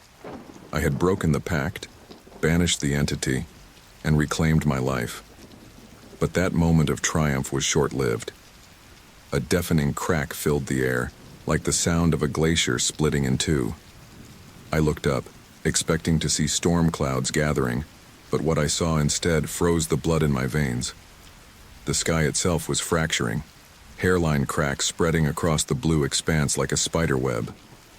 "No," I whispered, a dawning horror settling over me. This can't be happening. But it was. All around me, the world began to splinter and break apart. Trees shattered into countless fragments, each shard containing a miniature version of the forest. The ground beneath my feet crumbled, revealing a yawning void beneath. I tried to run, but there was nowhere to go. Every direction I turned, reality was falling away. In desperation, I closed my eyes, as if by shutting out the sight I could make it stop. When I opened them again, I was falling. The void I tumbled through was unlike anything I had ever experienced. It was darkness and light, silence and cacophony, everything and nothing all at once. As I fell, I saw fragments of my life flash by, like shards of a broken mirror. There I was as a child, sitting by my sister's hospital bed, making that fateful wish. In another fragment, I saw myself at my first book signing, basking in the adoration of fans. Yet another showed me hunched over my laptop, pouring out dark tales under the entity's influence. This isn't real, I told myself, trying to make sense of the madness around me. It can't be real. But even as I said it, I knew it was a lie. This was more real than anything I had ever experienced. The ritual hadn't just broken my pact with the entity, it had shattered the very fabric of my reality. As if summoned by my realization, I heard the entity's roar echoing through the void. It was a sound of pure rage and frustration, shaking the fragments of reality around me. "Did you think you could escape me so easily, Jack?" Its voice boomed, seeming to come from everywhere at once. "Our pact may be broken, but I am not so easily banished." I saw it then, a writhing mass of darkness and flame, twisting through the void in pursuit of me. It was larger than ever, its form unconstrained by the laws of physical reality. "Stay away from me," I shouted, my voice lost in the chaos of the void. As if in response to my fear, my fall suddenly changed direction. Instead of plummeting downward, I found myself hurtling sideways, tumbling through an ever-changing landscape of memories and possibilities. I saw moments from my past, playing out in vivid detail, but they were different, changed. In one fragment, I saw myself as a teenager, turning down the entity's offer in the forest. "No," that version of me said firmly. "I won't trade my sister's memory for success. I'll find my own way." The scene shifted, and I saw an older version of myself, still writing but with a different style. The books on the shelves behind him were thrillers, mysteries, stories of human drama rather than supernatural horror. Is this what could have been? I wondered aloud. "Yes," the entity's voice hissed, closer now. "See what you gave up, Jack? The life you could have had without me?" I felt a surge of anger at its words. "A life you stole from me," I shouted into the void. The entity's laughter shook the fragments around me. "Stole? I gave you everything, Jack. Fame, fortune, the power to touch millions with your words. And this is how you repay me?" As it spoke, I saw more fragments of my life under the entity's influence. The bestsellers, the movie deals, the adoring fans. But I also saw the toll it had taken, the nightmares, the paranoia, the gradual loss of my own identity. "No," I said, my voice growing stronger. "You didn't give me anything. You twisted my gift, turned it into something dark and destructive, but no more." With those words, I felt something change within me. The helpless tumbling through the void stopped, and suddenly, I felt in control. The entity sensed the change too. Its roar of frustration echoed through the fractured reality. "You cannot undo what has been done, Jack. Your choice was made long ago." But even as it spoke, I saw something in the chaos around me. a thin golden thread barely visible amidst the swirling fragments of reality. Somehow, I knew what it was. A lifeline to a different path. A reality where I had never made the pact. The entity saw it too. "No!" it howled, lunging towards me with terrifying speed. Time seemed to slow down. I saw the entity's fiery maw opening wide, ready to swallow me whole. I saw the golden thread, tantalizingly close yet seemingly out of reach, and I saw my own hand, stretching out into the void. In that moment, I made a choice, not out of fear or desperation like I had as a child, but with clear-eyed determination. I chose my own path. With a burst of willpower I didn't know I possessed, I reached out and grasped the golden thread. The effect was instantaneous and overwhelming. A blinding light filled the void, so bright it seared away the fragments of broken reality. The entity's howl of rage was cut off abruptly, replaced by a deafening silence. For a moment that felt like an eternity. There was nothing. No sight, no sound, no sensation. Just pure, empty whiteness. Then, slowly, the world began to reform around me. I found myself standing in a familiar room, my old bedroom from when I was a teenager. Posters of my favorite bands adorned the walls, and a stack of well-worn books sat on the nightstand. For a moment I thought I had somehow been transported back in time, but as I looked down at my hands I saw they were still those of an adult. This wasn't time travel, it was something else entirely. A knock at the door startled me out of my confusion. "Jack," a voice called, a voice I hadn't heard in years. "Are you up? Breakfast is ready." My heart nearly stopped. It was my mother's voice. With trembling hands I opened the door, and there she was, looking exactly as I remembered her from my teen years. She smiled at me, but then her expression changed to one of concern. "Jack, are you all right? You look like you've seen a ghost." I couldn't speak. Tears welled up in my eyes as I pulled her into a tight hug. She returned the embrace, patting my back gently. "What's wrong, sweetie?" she asked softly. I pulled back, wiping my eyes. "Nothing's wrong, Mom. Everything's perfect." She gave me a puzzled look but didn't press further. "Well, come on down when you're ready. Your sister's already at the table complaining that we're letting you sleep in." My sister, alive. The realization hit me like a physical blow. As my mother headed downstairs, I turned back to my room, trying to make sense of what had happened. The entity, the pact, my entire career as a horror writer, had it all been a dream? But no, I could still remember it all vividly. The years of success tainted by supernatural influence, the struggle to break free, the shattering of reality itself. It had been real. All of it. Somehow, against all odds, I had grasped that golden thread and pulled myself into a different reality. A reality where I had never made the pact, where my sister had survived, where my life had taken an entirely different path. As I made my way downstairs, still in a daze, I caught sight of myself in a mirror. I looked younger, unburdened by the years of guilt and fear that had aged me in my other life. But my eyes were the same. The eyes of someone who had seen too much, who had faced darkness and emerged stronger for it. I entered the kitchen, and there she was.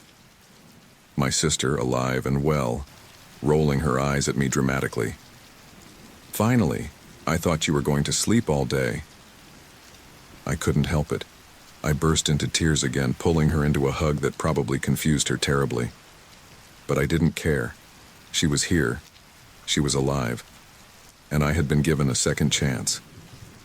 As I sat down at the breakfast table, surrounded by the family I had lost and regained, I felt a profound sense of peace wash over me.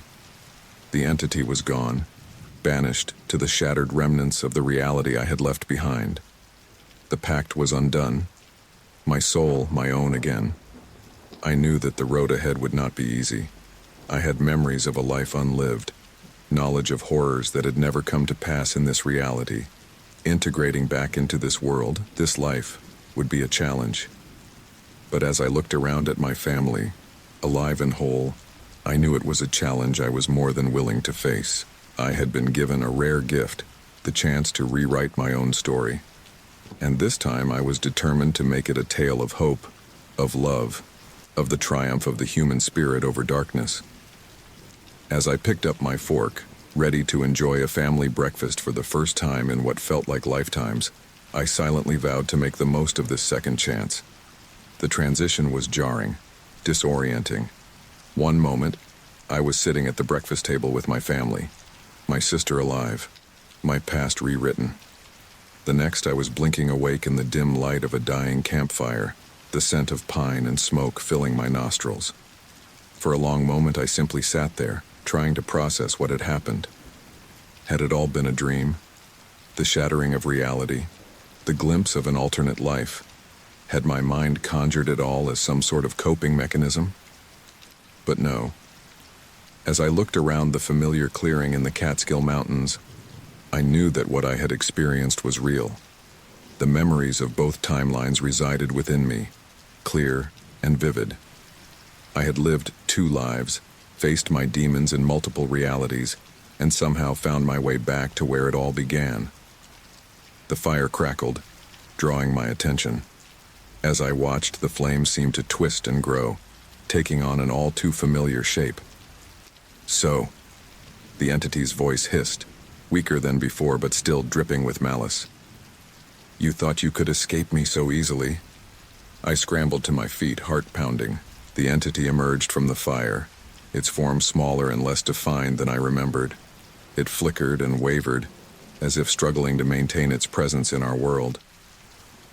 You're still here, I said, surprised to find my voice steady. But you're different. The entity's fiery maw twisted into what might have been a snarl. Your little adventure through realities weakened me, yes.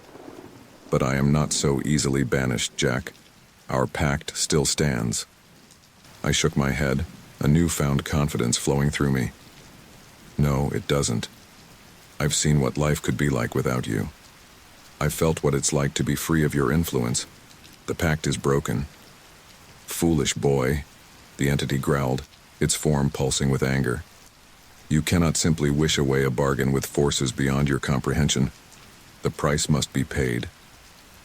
As it spoke, I felt a familiar pressure building in my mind. The urge to write, to create, to pour out dark tales onto the page. But this time, I recognized it for what it was. The entity's last desperate attempt to maintain its hold on me. No, I said firmly, closing my eyes and taking a deep breath. I don't owe you anything, not anymore.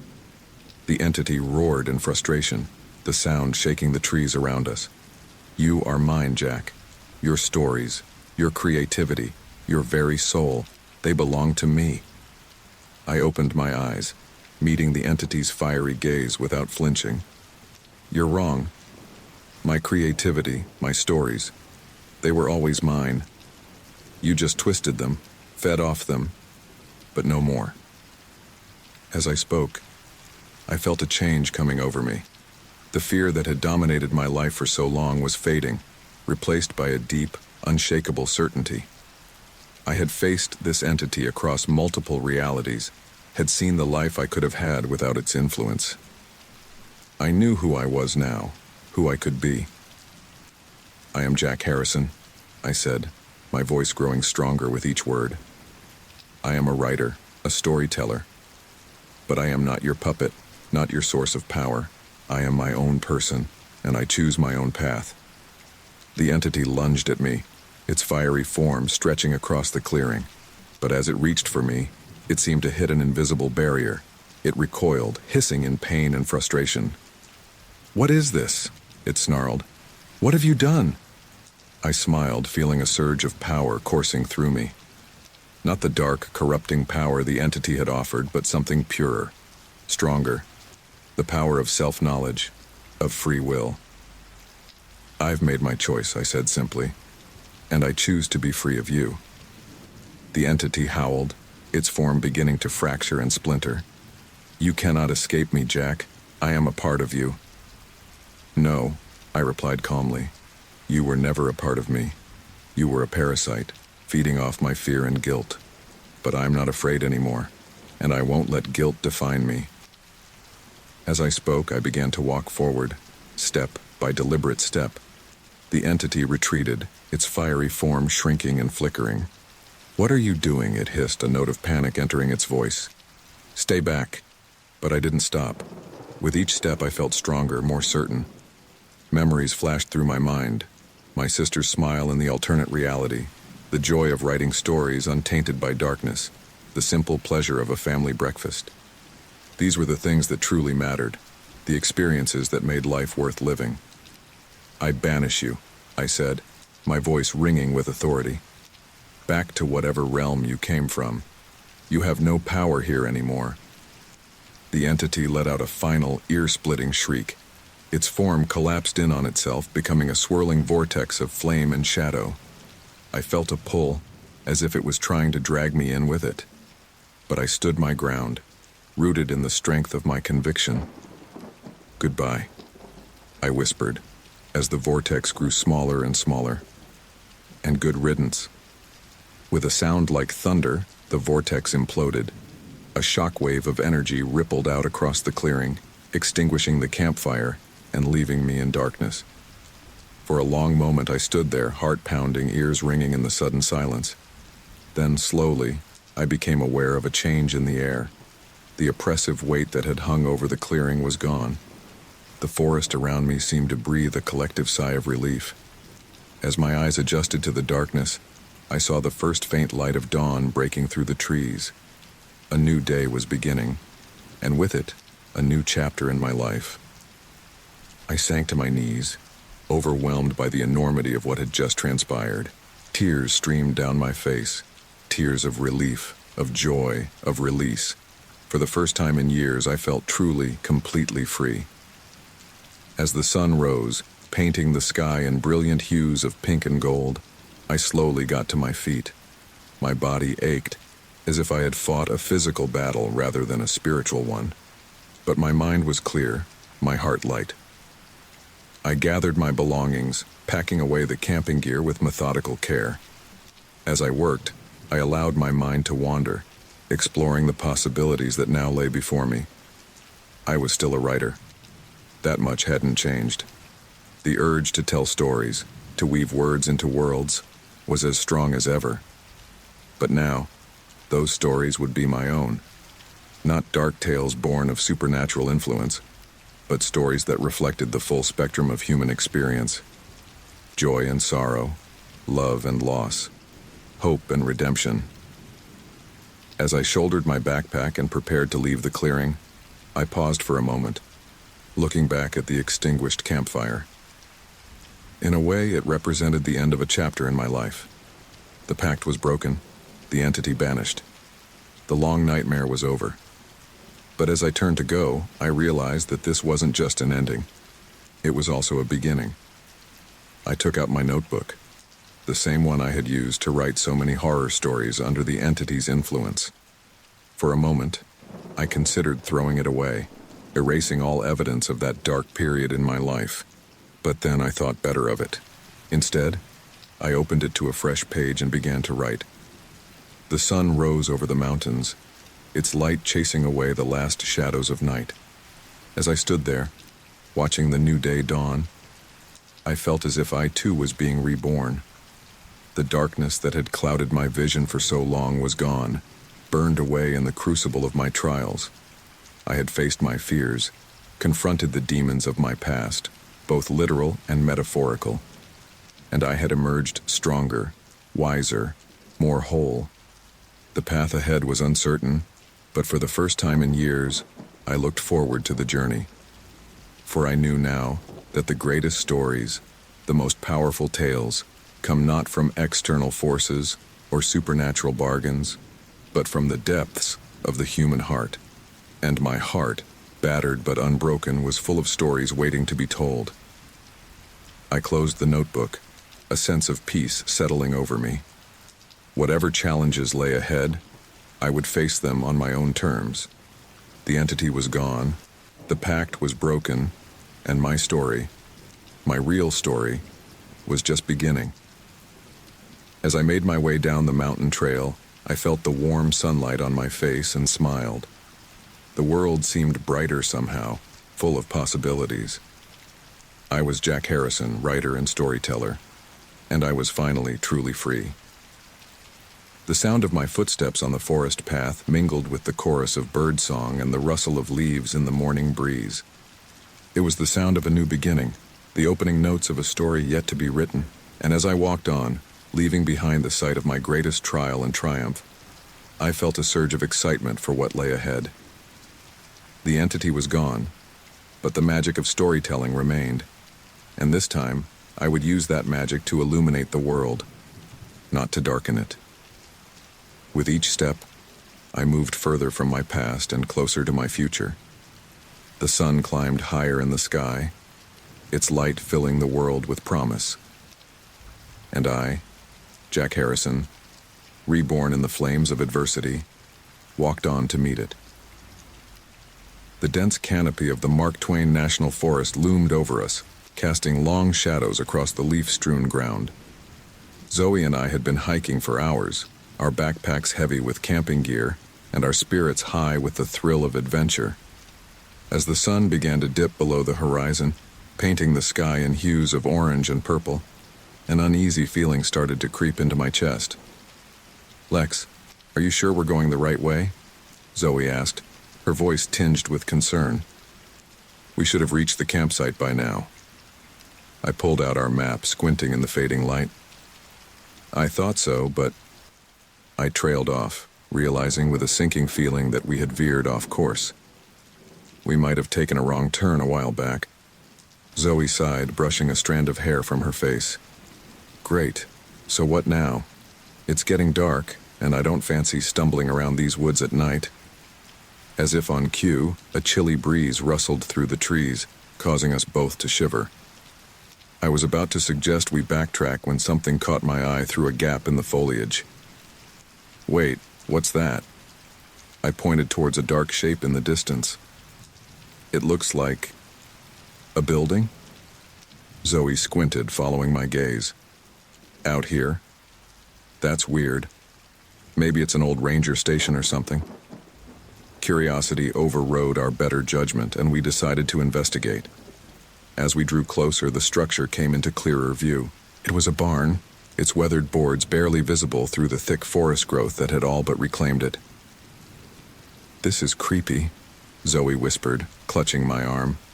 "Why would there be a barn in the middle of nowhere?" I shrugged, trying to appear nonchalant despite the goosebumps rising on my skin. "Probably an old homestead. It looks abandoned. Maybe we can shelter here for the night." As we approached the barn, an oppressive silence fell over the forest. No birds chirping, no insects buzzing, just the sound of our footsteps crunching on fallen leaves and twigs. The barn loomed before us, its dilapidated frame a dark silhouette against the twilight sky. I reached out to touch the weathered wood, and a chill ran down my spine. "It's colder here," I muttered, more to myself than to Zoe. "Lex, I don't like this," Zoe said, her voice barely above a whisper. "Maybe we should keep going." But curiosity had its hooks in me now. "Let's just take a quick look inside. If it's dry, it'll be safer than sleeping out in the open." I pushed against the heavy wooden door, wincing at the loud creak that echoed through the trees. The door swung open, revealing a yawning darkness within. I fumbled for my flashlight, clicking it on and sweeping the beam across the interior. What I saw made my blood run cold. Hundreds, no, thousands, of dolls hung from the ceiling, suspended by thin wires and strings. Their glassy eyes reflected the beam of my flashlight, creating an eerie, twinkling effect. The dolls were of all types: antique porcelain figures with cracked faces, modern plastic dolls with matted hair, crude rag dolls with button eyes, and more. They filled every inch of space, swaying gently in the breeze from the open door. Zoe's scream pierced the air, shattering the unnatural silence. I whirled around to see her pointing at something just inside the doorway. Following her gaze, I saw what had terrified her. One of the dolls, a Victorian-style porcelain figure with a cracked face and a tattered dress, had turned its head to look directly at us. That's not possible, I stammered, my mind refusing to process what I had just witnessed. Zoe tugged at my arm, her nails digging into my skin. Lex, we need to go. Now. But as we turned to flee, a gust of wind slammed the barn door shut behind us. The sound echoed ominously in the cavernous space, and suddenly, the air was filled with a cacophony of whispers. The dolls began to sway more vigorously, their glass eyes gleaming in the beam of my flashlight. Welcome, welcome, the whispers seemed to say, 1,000 tiny voices speaking as one. New friends to join our collection. Panic seized me as I frantically searched for another way out. The barn seemed to stretch endlessly in the darkness, the sea of hanging dolls obscuring any visible exits. There has to be another door, I said, trying to keep my voice steady for Zoe's sake. A window, anything. Let's try to make our way to the back. We inched forward, the beam of the flashlight carving a path through the swaying dolls. Their whispers grew louder, more insistent as we passed. Stay with us, they hissed. Play with us forever. Zoe whimpered beside me, her grip on my arm tightening. Lex, I can feel them watching us. This isn't right. This isn't natural. I was about to respond when a new sound cut through the whispers. A low, raspy chuckle that seemed to come from everywhere and nowhere at once. The temperature in the barn plummeted, our breath suddenly visible in the frigid air. And then, emerging from the shadows at the far end of the barn, I saw a hunched figure. It moved with an unnatural, jerky gait, as if it were a marionette controlled by unseen strings. As it drew closer, I could make out more details. A withered face with sunken eyes, skin as gray and papery as ancient parchment, and long, gnarled fingers that ended in razor-sharp nails. The figure, unmistakably a witch straight out of our worst nightmares, grinned at us, revealing a mouthful of rotting teeth. My, she cackled, her voice like rusted nails on a chalkboard. What lovely new additions to my collection. Your souls will make beautiful dolls, my dears. I felt Zoe stiffen beside me, a small whimper escaping her lips.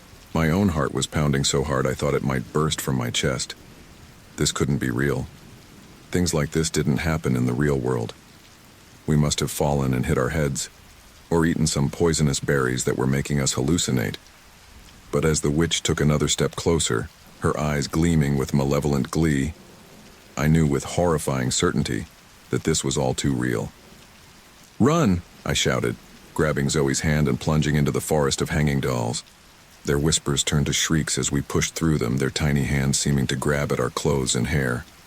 Behind us, the witch's cackling grew louder. Run all you like, my pretties. There's no escape from my dollhouse. Soon you'll be hanging from my ceiling, your souls trapped for all eternity. As we desperately searched for a way out, dodging and weaving through the maze of dolls, I realized with growing horror that we had stumbled into a nightmare from which there might be no waking. The abandoned barn in the middle of the forest, full of hanging dolls, was just the beginning of our terrifying ordeal.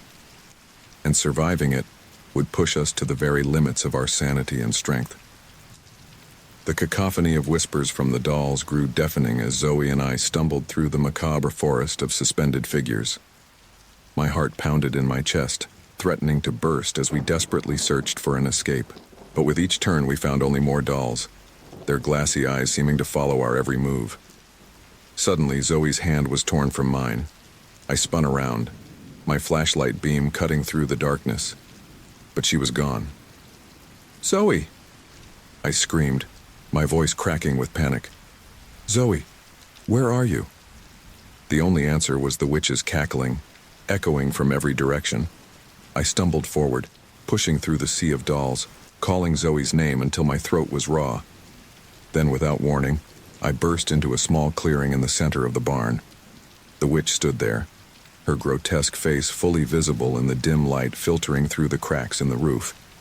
Her skin was a patchwork of wrinkles and scars, her eyes sunken deep into their sockets but gleaming with a malevolent intelligence that made my blood run cold. Welcome, my dear, she rasped, her voice like rusted nails on a chalkboard.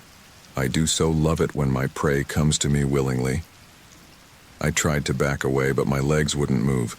Whether from fear or some spell, I was rooted to the spot. "Where's Zoe?" I demanded, trying to keep my voice steady. "What have you done with her?" The witch's face split into a horrifying grin, revealing rows of blackened, rotting teeth. "Oh, your little friend? She's right here with us, don't you worry." With a wave of her gnarled hand, she gestured to the dolls surrounding us. To my horror, I realized that the dolls in this part of the barn looked eerily lifelike, their faces contorted in expressions of terror and anguish. "You see?" the witch continued, clearly relishing my growing dread. "I've been collecting souls for centuries. These dolls, they're not just decorations. They're my trophies, my sustenance, my eternal audience." My mind reeled as I struggled to process her words. That's impossible," I stammered. The witch cackled, the sound sending shivers down my spine. "Oh, you poor, naive child. Let me demonstrate, shall I?" She reached out and plucked a doll from the air, a porcelain figure with long, dark hair and wide, frightened eyes. With a start, I realized it looked just like Zoe. "No," I whispered, my voice barely audible. The witch ignored me, holding the doll reverently in her hands. She began to mutter in a language I didn't recognize, her words seeming to slither through the air like serpents. As she chanted, a soft glow began to emanate from the doll. I watched in horror as she extracted a glowing essence from the doll, a swirling, iridescent mist that pulsed with life. The witch's eyes gleamed with hunger as she brought the essence to her lips and inhaled deeply. The effect was immediate and terrifying. The witch's wrinkles seemed to smooth out, her gray hair regaining a hint of its former color. She let out a sigh of ecstasy, her entire being seeming to radiate with renewed vitality. "Delicious," she purred, licking her lips. "Your friend's soul is particularly sweet. Such fear, such despair. It adds the most exquisite flavor." Rage and despair warred within me. "You monster!" I shouted, finally finding my voice. "Let her go!" The witch's laughter rang out, mocking and cruel. "Let her go? Oh, you foolish boy. Why would I ever do that? Do you have any idea how long I've been perfecting this craft?" She began to pace around me, her movements unnaturally fluid for someone who had appeared so decrepit moments ago. "For centuries, I've been luring unsuspecting travelers to my little corner of the woods. Their souls fuel my immortality. Their fear sustains me, and their bodies, well, let's just say nothing goes to waste in my domain." As she spoke, I heard a muffled scream that made my blood run cold. It was Zoe's voice, but it seemed to be coming from inside the doll the witch still held. "Zoe!" I cried out, lunging forward without thinking. The witch's hand shot out, faster than I could follow, and an invisible force slammed me back against the wall of dolls. They swayed and whispered around me, their tiny hands seeming to clutch at my clothes and hair. "Ah, ah, ah," the witch tutted, wagging a gnarled finger at me. "No touching the merchandise. Your friend is part of my collection now, and soon you'll join her." I struggled against the unseen bonds holding me in place, my mind racing. There had to be a way out of this, some way to save Zoe and escape this nightmare. "Why are you doing this?" I asked, trying to keep her talking while I searched for any weakness, any opportunity. "Why trap souls in dolls?" The witch's eyes narrowed, a flicker of something, pain, regret, crossing her face before it was replaced by her usual malevolent glee. "Why? For power, of course. For life eternal. Do you have any idea what it's like to feel your body withering, your mind fading, knowing that oblivion awaits? I refuse to accept that fate." She gestured grandly at the sea of dolls surrounding us. "Each soul I capture, each essence I consume, pushes back the specter of death for a little longer. And the fear, oh, the delicious fear that radiates from each of my little dolls. It's the sweetest ambrosia you could imagine." As she spoke, I noticed something on a rickety shelf behind her, an ancient, leather-bound book that seemed to pulse with an otherworldly energy. Could that be the source of her power? I had to act fast. Gathering every ounce of courage I had left, I made a desperate lunge towards the shelf. "You're insane," I shouted, hoping to distract her. The witch's eyes widened in surprise, then narrowed in fury. She raised her hand, dark energy crackling around her fingertips. "You dare?" she shrieked.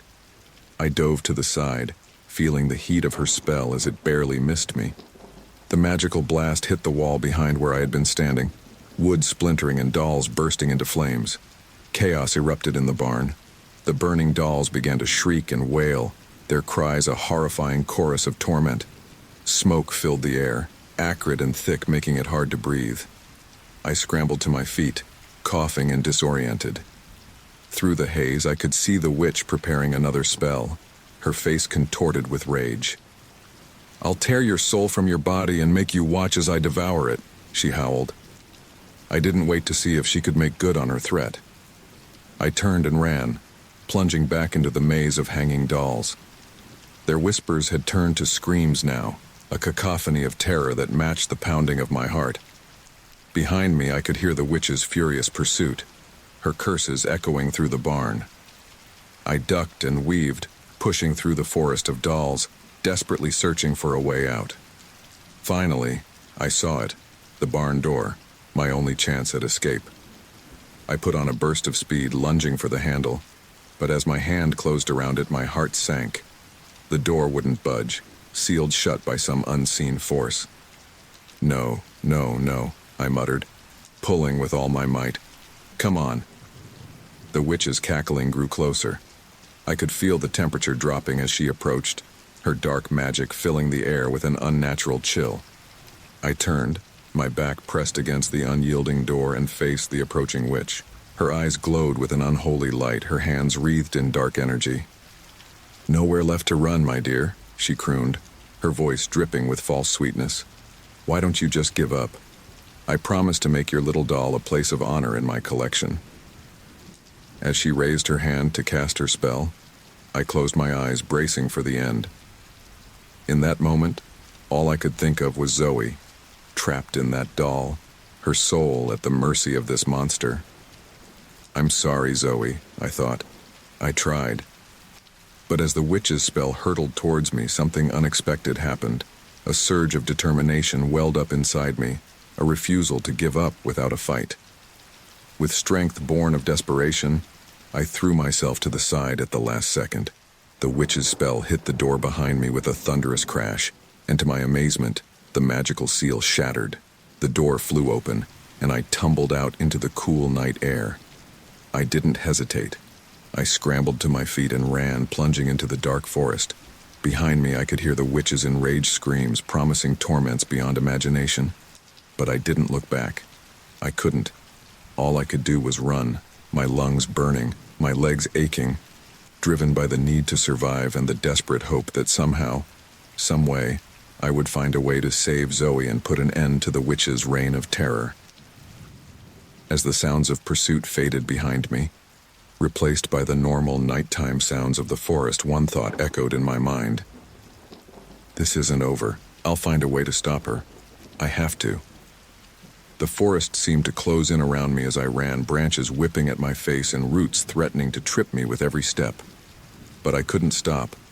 The witch's enraged screams still echoed in my ears, driving me forward despite the burning in my lungs and the ache in my legs. I don't know how long I ran before I realized I was going in circles. The trees all looked the same in the darkness, and in my panic, I had lost all sense of direction. Worse, I could feel a chill creeping into the air, the telltale sign of the witch's approach. "Think, Lex, think," I muttered to myself, trying to calm my racing heart. That's when I saw it, a faint glow in the distance, barely visible through the dense foliage. It was the barn again, its sinister presence drawing me back like a moth to a flame. I knew it was crazy to return, but a small voice in the back of my mind whispered that it might be my only chance to save Zoe. Besides, there had to be a way to stop the witch, and the answer was probably in that accursed barn. Taking a deep breath, I steeled myself and crept towards the eerie structure. As I got closer, I could hear the dolls' whispers again, their voices a cacophony of pleading and despair. But there was something else too. A faint, familiar voice calling my name. Lex, Lex, help me. My heart leaped. It was Zoe's voice, muffled but unmistakable. Zoe, I called back, throwing caution to the wind. Where are you? Up here. Her voice seemed to be coming from the upper floor of the barn. Without hesitation, I slipped inside the barn and made a beeline for the rickety stairs I had noticed earlier. They creaked ominously under my weight, threatening to give way with each step, but I pressed on, driven by the need to reach Zoe. As I climbed, the whispers of the dolls grew more insistent, more threatening. Turn back, they hissed. Save yourself. Leave her to us. I gritted my teeth and ignored them, taking the stairs two at a time. My lungs burned with the effort, but I couldn't stop now. Not when I was so close. I reached the top of the stairs and found myself in a large open loft space. Moonlight filtered through gaps in the roof, casting eerie shadows across piles of discarded dolls and ancient-looking furniture. Zoe, I called out, my voice echoing in the cavernous space. Where are you? Lex, over here. I turned towards her voice and froze. There, on a shelf across the room, was a doll that looked exactly like Zoe. Its glass eyes seemed to follow me, and when it spoke again, I saw its porcelain lips move. Lex, please, the doll Zoe begged. Help me, I'm trapped in here. I took a step forward, then hesitated. Something felt off. The witch's words echoed in my mind. Your friend is part of my collection now. Zoe, I said cautiously, if that's really you, tell me something only you would know. The doll's face contorted in what looked like frustration. There's no time for this, Lex. The witch will be back any moment. Just grab me and let's go. That's when I knew for certain. This wasn't Zoe. The real Zoe would have understood my caution, would have immediately offered some shared memory as proof. I backed away from the doll, my mind racing. If this wasn't really Zoe, then where was she? And more importantly, how could I save her? Suddenly, a blast of icy wind knocked me off my feet. I slammed into the wall, crying out in pain as I felt something crack in my shoulder. Before I could recover, an invisible force pinned me in place, pressing me against the rough wooden boards. The witch materialized in front of me, her face a mask of fury. You foolish, stubborn boy, she snarled. Did you really think you could outsmart me in my own domain? I struggled against the magical restraints, but it was like fighting against steel bands. Where's Zoe? I demanded. What have you done with her? The witch's laugh was like breaking glass. Your precious Zoe is right where I left her, trapped in a doll, her soul slowly being drained to fuel my immortality, just like you'll be soon enough. She raised her gnarled hand, dark energy crackling between her fingers. But first, I think I'll make you suffer a bit. It's been so long since I've had a plaything that could scream properly. As she prepared to cast her spell, my eyes darted around the room, desperately searching for anything that might help. That's when I saw it. A large, dusty book on a nearby shelf. Even from here, I could sense its importance. The leather cover seemed to pulse with an otherworldly energy, and strange symbols were etched into its spine. A grimoire. It had to be the source of the witch's power. The witch must have noticed my gaze because her eyes widened in alarm. No! She shrieked, lunging for the book. In that moment of distraction, her magical hold on me weakened. It wasn't much, but it was enough. Gritting my teeth against the pain in my shoulder, I pushed against the invisible restraints with every ounce of strength I had left. Inch by excruciating inch, I edged closer to the shelf.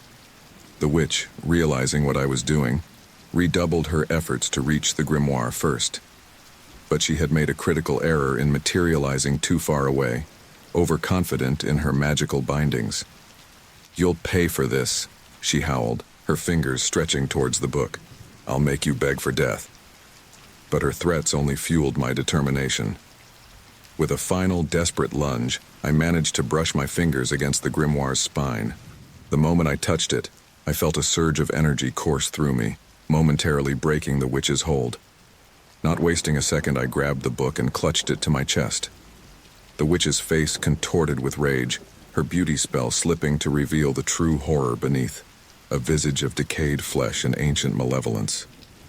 "Give me that book, you miserable wretch," she screeched, her voice no longer human but a cacophony of tortured souls.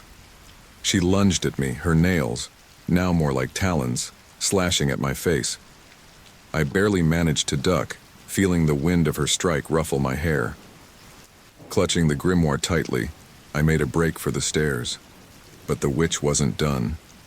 With a gesture, she caused the floorboards beneath my feet to twist and buckle. I lost my footing, tumbling towards the edge of the loft. For a heart-stopping moment, I teetered on the brink, staring down at the sea of dolls far below. Then, with a triumphant cackle, the witch gave me a final push. As I fell, time seemed to slow. I saw the witch's face, twisted with malicious glee. I saw the hundreds of dolls below, their glassy eyes reflecting the moonlight. And I saw the grimoire, still clutched tightly in my arms. In that moment, I made a choice. I might not be able to save myself, but I could still try to save Zoe and all the other trapped souls. With the last of my strength, I hugged the grimoire to my chest and braced for impact. The last thing I heard before everything went black was the witch's enraged scream, echoing through the barn like the wail of 1,000 tormented souls. As consciousness slipped away, a single thought burned in my mind. This isn't over. Somehow, some way, I would find a way to end the witch's reign of terror and free Zoe. The world spun around me as I tumbled down the rickety stairs. The ancient grimoire clutched tightly to my chest. Each impact sent shockwaves of pain through my battered body, but I refused to let go of the book. It was our only hope, my only chance to save Zoe and the countless other souls trapped in this nightmarish place. I hit the ground floor with a bone-jarring thud, the breath knocked out of me. For a moment, I lay there, dazed and gasping for air. The witch's enraged shrieks echoed from above, spurring me back into action. Scrambling to my feet, I darted between the hanging dolls, their whispers a cacophony of pleas and threats. "Help us," some begged, while others hissed, "Leave the book, join us forever." I ignored them all, focusing on putting as much distance between myself and the witch as possible. I could hear her clattering down the stairs, her gnarled fingers grasping at the air mere inches from my back. "You miserable worm," she screeched. "Return what's mine, or I'll flay the skin from your bones." Her threats only fueled my determination. I ducked and weaved through the macabre forest of dolls, my heart pounding in my ears. I needed to find a place to hide, just long enough to examine the grimoire. As if answering my silent prayer, I spotted a small door half hidden behind a pile of discarded dolls. Without hesitation, I dove for it, wrenching it open and throwing myself inside. It was a tiny storage closet, musty and filled with cobwebs, but it would have to do. I slammed the door shut just as the witch's footsteps thundered past. Holding my breath, I listened as she stormed through the barn, overturning furniture and smashing dolls in her frenzied search. "You can't hide forever, boy," her voice boomed, seeming to come from everywhere at once. "This is my domain. Every shadow, every speck of dust answers to me. It's only a matter of time before I find you. And when I do, you'll beg for the mercy of becoming one of my dolls." Trying to block out her threats, I turned my attention to the grimoire. My hands shook as I opened it, the ancient leather creaking ominously. The pages were filled with spidery writing in a language I didn't recognize, interspersed with disturbing diagrams and illustrations. "Come on," I muttered, flipping through the pages. "There has to be something here, anything that can help us escape." As I searched, the witch's voice grew closer, then faded again as she moved to another part of the barn. I knew I was running out of time. Suddenly, a page caught my eye. Unlike the others, this one was written in English, or at least a form of it I could mostly understand. The header, written in what looked disturbingly like dried blood, read, "To free the bound souls." My heart leaped. This was it. the key to saving Zoe and all the others trapped here. But as I read on, my excitement turned to dread. The spell required a sacrifice, a willing offering of life force to counteract the witch's dark magic. The more I read, the clearer it became. To free the souls, someone would have to take their place. I slumped against the wall, the weight of the revelation crushing down on me.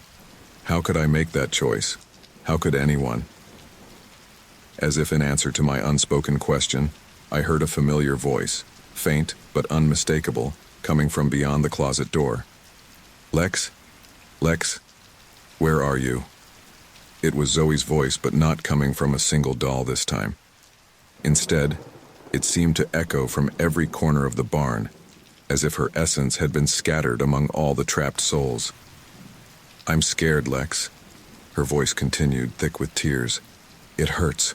Please, if you can hear me, help us, help me.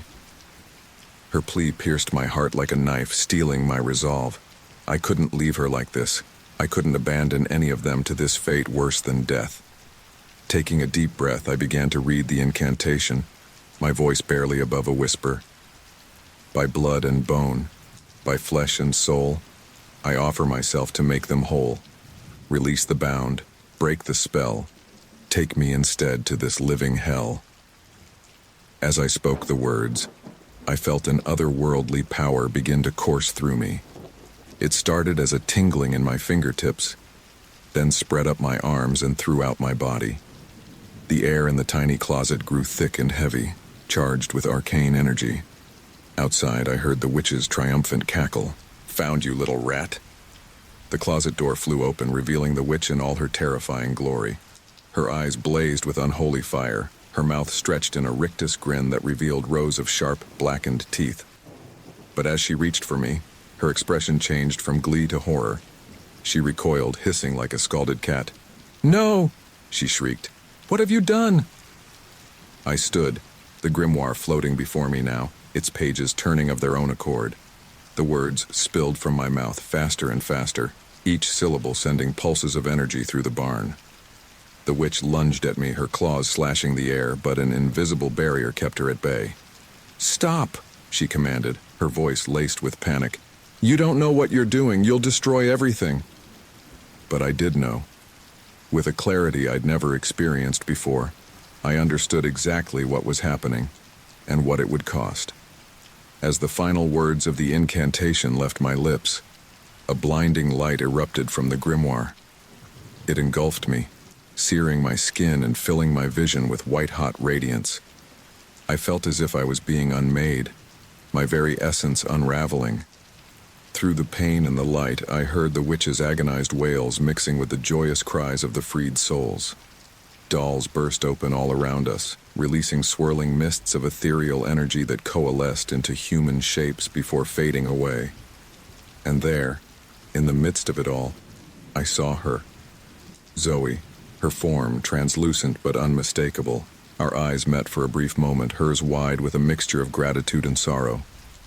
"Lex," she whispered, her voice already fading. "Thank you. I'm so sorry." I tried to reach for her, but my hand passed right through. As the last of the souls escaped, I felt myself being drawn into the grimoire, my consciousness fragmenting and scattering. The witch's screams reached a fever pitch as her centuries of dark magic were undone in moments. Her form twisted and warped, the years she'd stolen crashing back upon her all at once. As my vision began to darken, the last thing I saw was the witch crumbling to dust, the grimoire falling to the floor beside her remains.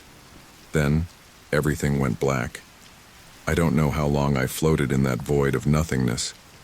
It could have been seconds or centuries, but gradually, I became aware of a voice calling to me from a great distance. "Lex?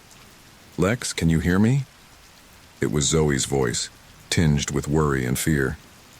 I tried to respond, to move towards her, but I had no body, no form. "Please, Lex," she pleaded. "Come back to us. You did it. You saved us. But you have to fight. Don't let the grimoire take you completely." With monumental effort, I focused on her voice, using it as an anchor to pull myself back from the brink. Slowly, agonizingly, I felt myself begin to reform, my scattered consciousness coalescing. As I opened my eyes, gasping for air, I found myself lying on the floor of the barn. The dolls were gone, leaving only empty hooks and fallen strings.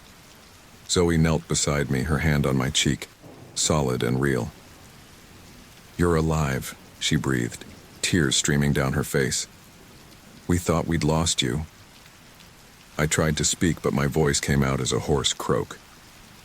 "How?" Zoe helped me sit up, supporting me as the room spun. "We don't know exactly," she admitted. "When the spell freed us, most of the souls moved on.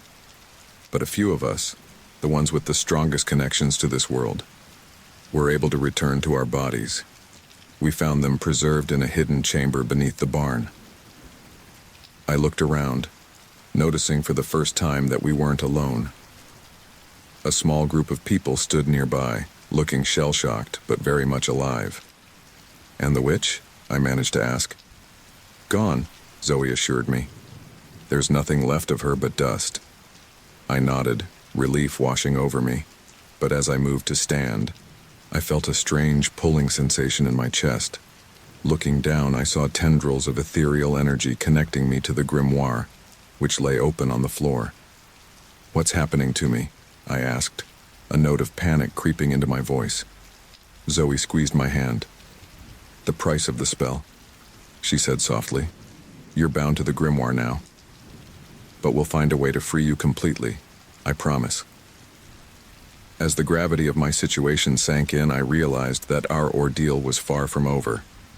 The witch was defeated, the souls were freed, but a new chapter of our story was just beginning. With Zoe's help, I staggered to my feet, the grimoire rising to hover before me. Whatever challenges lay ahead, we would face them together. The nightmare of the doll-filled barn was over, but our journey, my journey, to true freedom had only just begun. The air in the barn crackled with malevolent energy as I ducked and weaved through the forest of swinging dolls. The witch's curses filled the air, each word dripping with venom and power. I could feel the intensity of her magic growing with every passing second, fueled by the souls she was desperately consuming to bolster her strength. "You meddlesome fool," she shrieked, her voice seeming to come from everywhere at once. "Do you think you can undo centuries of my work with a few stolen words?" I didn't waste breath responding. Instead, I focused on the incantation, my voice hoarse but determined as I continued to chant the spell I had discovered in the grimoire. The ancient words felt heavy on my tongue, each syllable thrumming with power. As I spoke, I noticed something extraordinary beginning to happen. Some of the dolls, the ones I passed closest to, started to emit a soft, pulsating glow. It was faint at first, barely noticeable in the dim light of the barn. But with each repetition of the spell, the glow intensified. Hope surged through me. It was working. The spell was actually working. The witch must have noticed too, because her attack suddenly became more frenzied. "No!" she howled. "I won't let you take them from me." A blast of sickly green energy narrowly missed my head, singeing my hair as it passed. I rolled behind a stack of crates, my heart pounding in my chest. I couldn't stop now. I had to keep going. Taking a deep breath, I continued the incantation, my voice growing stronger as I saw the first wisps of souls starting to escape from the glowing dolls. They were ethereal, shimmering things, like smoke given form and consciousness. As they emerged, I could hear faint whispers of gratitude and relief. "Keep going, Lex," Zoe's voice called out from somewhere in the chaos. "You're freeing them." Her encouragement gave me a second wind. I stood up from behind the crates, facing the witch directly as I continued the spell. The words poured out of me now, imbued with a power I didn't fully understand but embraced wholeheartedly. The witch's face contorted with rage and fear. She raised both hands, dark energy crackling between her fingers. "You'll pay for this interference, boy," she snarled. Before I could react, she unleashed a torrent of magical energy. It struck me full in the chest, lifting me off my feet and slamming me against the barn wall. Pain exploded across my body, and I could smell burning flesh, my own.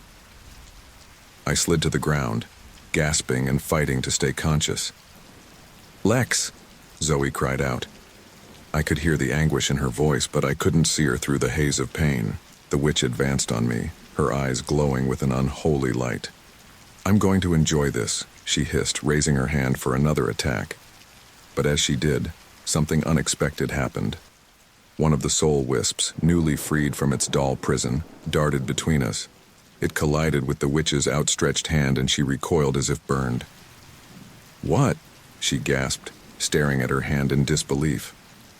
That moment of distraction was all I needed. Gritting my teeth against the pain, I forced myself to my feet and resumed the spell. My voice was ragged, barely above a whisper, but I poured every ounce of strength I had left into the words. More and more dolls began to glow, and souls streamed out in ever-increasing numbers. They swirled around the barn, a maelstrom of liberated spirits. Some passed through the walls and disappeared into the night, while others lingered, as if unsure what to do with their newfound freedom. The witch let out a scream of frustration and fury. She began to chant her own spell, dark tendrils of energy reaching out to try and recapture the escaping souls. It was a tug-of-war of cosmic proportions, with the fate of countless souls hanging in the balance. I could feel my strength ebbing. The pain from the witch's attack was overwhelming, and maintaining the spell was draining what little energy I had left. But I couldn't give up. Not now. Not when we were so close. "You can do it, Lex." Zoe's voice cut through the chaos again. "Don't give up." Her words gave me the push I needed. With a final surge of determination, I raised my voice, practically shouting the last lines of the spell. The effect was immediate and dramatic. The glow from the dolls intensified to a blinding radiance, and the trickle of escaping souls became a flood. They burst from their prisons in a rush, overwhelming the witch's attempts to contain them. "No!" the witch wailed. "My collection! My power!" The barn began to shake violently, dust and debris raining down from the rafters. The very foundations of the structure seemed to be rebelling against the unnatural magics that had sustained it for so long. I stumbled and fell to my knees as the floor bucked beneath me. All around, dolls were bursting apart, releasing their captive souls in explosive bursts of light and energy. The witch's screams of fury echoed throughout the barn, nearly drowned out by the cacophony of breaking porcelain and creaking timber. Through it all, I maintained the spell, the words now coming unbidden to my lips. I was no longer in control. The magic was working through me, using me as a conduit to right an ancient wrong. As the last of the dolls shattered, releasing its precious cargo, a shockwave of pure magical energy exploded outward from the center of the barn. It passed through me, leaving me gasping and tingling from head to toe. When it reached the witch, she let out an inhuman shriek. I watched in awe and horror as the centuries caught up with her all at once. Her skin wrinkled and sagged, her hair turned white and fell out in clumps, and her body seemed to cave in on itself. In a matter of seconds, she crumbled into dust, leaving behind nothing but a pile of tattered rags and a lingering echo of her final scream. As suddenly as it had begun, it was over. The barn fell silent, save for the creaking of stressed timbers and my own ragged breathing. The air was thick with dust and the lingering traces of powerful magic. Slowly, painfully, I climbed to my feet. "Zoe?" I called out, my voice hoarse and barely audible.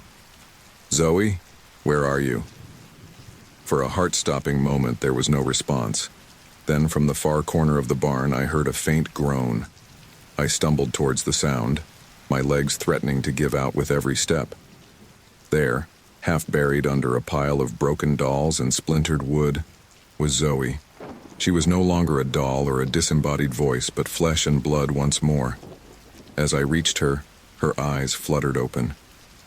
"Lex," she murmured, her voice weak but wonderfully, beautifully real. Is it over?" I fell to my knees beside her, tears of relief and exhaustion streaming down my face. "Yeah," I managed to choke out. "It's over. We did it. You're free." As I helped Zoe sit up, I became aware of movement all around us. From the shadows emerged other figures, Men and women of various ages, all looking dazed and disoriented. They were the other victims, I realized, the ones whose souls had been strong enough to resist fully passing on. What happens now? Zoe asked, leaning heavily against me as she took in the scene of destruction around us. I shook my head, unsure how to answer. The witch was defeated. The souls were freed, but we were left with more questions than answers. How would we explain this to the outside world? What would become of those who had been trapped here for so long? And what about the grimoire, which I could still feel pulsing with power somewhere in the wreckage? As the first rays of dawn began to filter through the holes in the barn's roof, I realized that our ordeal was far from over. We had won the battle, but a new challenge was just beginning. I don't know what happens now, I admitted, helping Zoe to her feet. But whatever comes next, we'll face it together. As we made our way out of the ruined barn, supporting each other and leading the other survivors, I couldn't shake the feeling that this was just the beginning of a much larger story. The witch's reign of terror was over, but the repercussions of her dark magic would be felt for a long time to come. And somewhere in the back of my mind, I could still hear the whisper of the grimoire, calling to me with promises of power and knowledge. I pushed the thoughts aside for now, focusing on the immediate needs of the survivors, but I knew that sooner or later I would have to confront the consequences of the magic I had wielded. For now, though, we had won. We were alive, we were free, and we were together. Whatever challenges lay ahead, we would face them as survivors, as friends, and as heroes who had overcome an ancient evil against all odds. The moment of triumph was short-lived. As the first wave of souls burst free from their porcelain prisons, a chilling change swept through the barn. The remaining dolls, those not yet touched by the liberating spell, began to twitch and jerk. Their glass eyes, once vacant, now gleamed with a malevolent purpose that sent shivers down my spine. "Lex, watch out!" Zoe's voice cried out from somewhere among the chaos. I barely had time to react before the first doll launched itself at me, its tiny hands outstretched and mouth open in a silent scream. I batted it away, but where it fell, 3 more took its place. All around me, the non-glowing dolls were coming to life, animated by the witch's desperate, furious magic. "You think you can steal my pretties from me?" The witch's voice boomed, seeming to come from everywhere at once. "Let's see how you fare against my little army." I scrambled to my feet. The grimoire clutched tightly to my chest with one hand while I fended off the attacking dolls with the other. Their porcelain hands clawed at my flesh, leaving scratches and welts wherever they touched. Some even tried to bite, their tiny teeth surprisingly sharp. "Keep going with the spell," Zoe shouted encouragingly. "It's working." Gritting my teeth against the pain, I continued the incantation. The words felt heavy on my tongue, each syllable requiring immense effort as I fought off the relentless assault. But with each repetition, more dolls began to glow, their captive souls fighting for freedom. Through the sea of animated dolls, I caught a glimpse of hope. Zoe's doll, the one I had seen the witch manipulate earlier, was among those beginning to glow. Her soul was fighting, resisting the dark magic that had held her for so long. "Hold on, Zoe," I called out, my voice cracking with emotion and exertion. "I'm coming." I pushed forward, swatting away dolls left and right as I made my way toward Zoe's prison. The witch's cackle echoed through the barn, a sound of both fury and desperation. "You fool!" she shrieked. "Do you think you can undo centuries of my work? I've consumed countless souls, and I'll consume yours too." As if in response to her words, the doll attack intensified. They climbed up my legs, weighing me down, their collective weight threatening to topple me. I stumbled, nearly losing my grip on the grimoire, but managed to stay upright. "Don't give up, Lex," Zoe's voice encouraged, stronger now as her soul fought harder for freedom. "You're almost there." Her words gave me strength. With renewed determination, I pressed on, my voice growing louder as I chanted the spell. More and more dolls began to glow, releasing their captives in bursts of ethereal light. The witch let out a howl of rage that shook the very foundations of the barn. Dust and debris rained down from the rafters as she materialized before me. her form twisted and monstrous in her fury. "Enough!" she roared, lunging at me with inhuman speed. I tried to dodge, but the dolls clinging to me slowed my movements. The witch's nails raked across my face, leaving searing lines of pain. I cried out but didn't stop chanting, clutching the grimoire tighter as if my life depended on it, which I realized it probably did. "Give me that book," the witch snarled, making another grab for the grimoire. I twisted away, continuing the spell even as blood trickled down my face. "Never!" I shouted defiantly between verses. The air around us crackled with opposing magics, the witch's dark, consuming power and the liberating energy of the spell I was casting. Dolls exploded left and right, unable to withstand the magical crossfire. Souls streamed out in ever-increasing numbers, swirling around us in a dizzying maelstrom. "Lex!" Zoe's voice called out closer now. "The spell, it's freeing me. Keep going." I locked eyes with Zoe's doll, seeing a flicker of her true self shining through the glass eyes. With a surge of determination, I raised my voice, practically shouting the incantation now. The witch let out a scream of frustration and made one final desperate lunge for the grimoire. Time seemed to slow as her gnarled hands reached for the book. I knew that if she got hold of it, all would be lost. In that moment, I made a split-second decision. I spun away from her grasp, using the momentum to hurl the grimoire across the room. It landed open on the floor, its pages glowing with an otherworldly light. "No!" the witch shrieked, diving for the book. But it was too late. The open grimoire acted as a beacon, drawing in the freed souls like a magnet. They swirled around it, faster and faster, creating a vortex of spectral energy.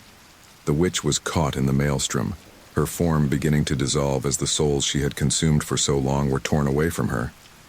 "This isn't over," she wailed, her voice fading as her body crumbled to dust. "I'll return. I always return." With a final, earth-shattering shriek, the witch disintegrated completely, leaving behind nothing but a pile of tattered rags and the echoes of her defeat. The vortex of souls continued to spin, growing larger and brighter until it was almost painful to look at. Then, with a thunderous crack, it imploded, sending out a shockwave that knocked me off my feet. When the dust settled and my vision cleared, I found myself lying on the floor of the barn, surrounded by broken dolls and scattered debris. The air was thick with dust and the lingering traces of powerful magic. "Zoe?" I called out weakly, my voice hoarse from chanting and screaming. "Zoe, where are you?" For a heart-stopping moment, there was no response. Then I heard a groan from nearby. I turned my head to see a figure stirring beneath a pile of shattered porcelain. With trembling arms, I pushed myself up and crawled over to the figure. As I brushed away the debris, I found myself looking into Zoe's face. Her real face, not the doll's approximation. "Lex?" she mumbled, her eyes fluttering open. Is it really over?" I nodded, tears of relief and exhaustion streaming down my face. "Yeah," I managed to choke out. "It's over. We did it. You're free." Zoe sat up slowly, looking around at the devastation with wide eyes. "The others?" she asked. As if in answer, we began to hear groans and confused murmurs from all around the barn. Slowly, people began to emerge from the wreckage. Men, women, and even a few children, all looking dazed and disoriented. "They're free too," I said, a smile breaking through my tears. "We freed them all." Zoe threw her arms around me, hugging me tightly. "You did it, Lex. You saved us." I hugged her back, wincing slightly at the pain from my various injuries. "We did it together," I corrected her. "I couldn't have done it without you." As we helped each other to our feet, I became aware of a pulsing sensation in the back of my mind. I turned to see the grimoire still lying open on the floor, its pages now blank but still thrumming with power. "What do we do with that?" Zoe asked, noticing my gaze. I shook my head, uncertain. "I don't know, but I don't think we can just leave it here. It's too powerful, too dangerous." With a sense of both trepidation and resolve, I walked over and picked up the grimoire. As my hands touched its leather cover, I felt a surge of energy course through me. The book's power recognized me, accepted me as its new wielder. Lex? Zoe's voice was tinged with worry. Are you okay? I turned back to her, the grimoire now securely in my possession. Yeah, I'm okay. But I think this is just the beginning. As we made our way out of the ruined barn, supporting each other and guiding the other survivors, I couldn't shake the feeling that our ordeal was far from over. We had won this battle, but the war against dark magic, and the responsibility that came with wielding the grimoire's power, was just beginning. The first rays of dawn were breaking over the horizon as we emerged from the barn. The survivors blinked in the sunlight, many of them seeing the sky for the first time in years, decades, or even centuries. What happens now? One of them asked, his voice trembling with a mixture of fear and hope. I looked at Zoe, then at the grimoire in my hands, and finally at the group of people who had been given a second chance at life. The weight of responsibility settled heavily on my shoulders, but I knew I couldn't run from it. Now, I said, my voice stronger than I felt, we help you all find your way home. And then we make sure nothing like this ever happens again.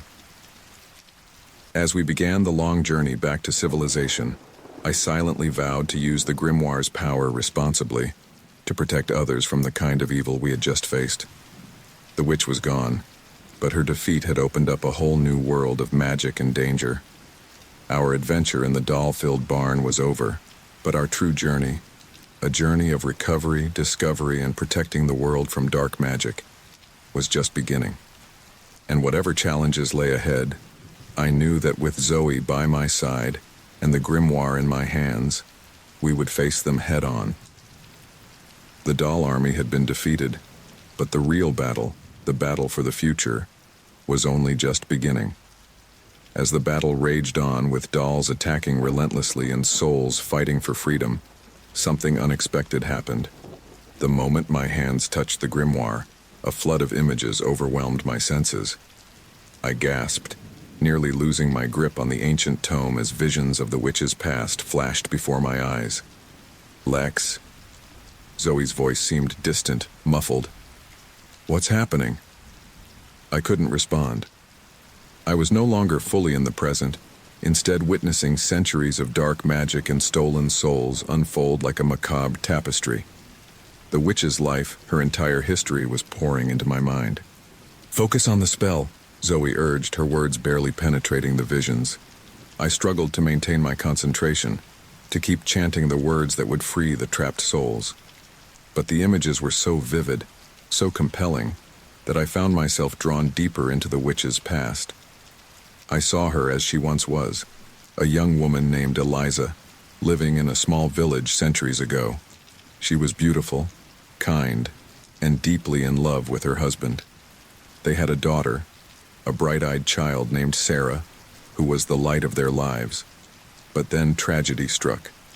A plague swept through the village, claiming countless lives.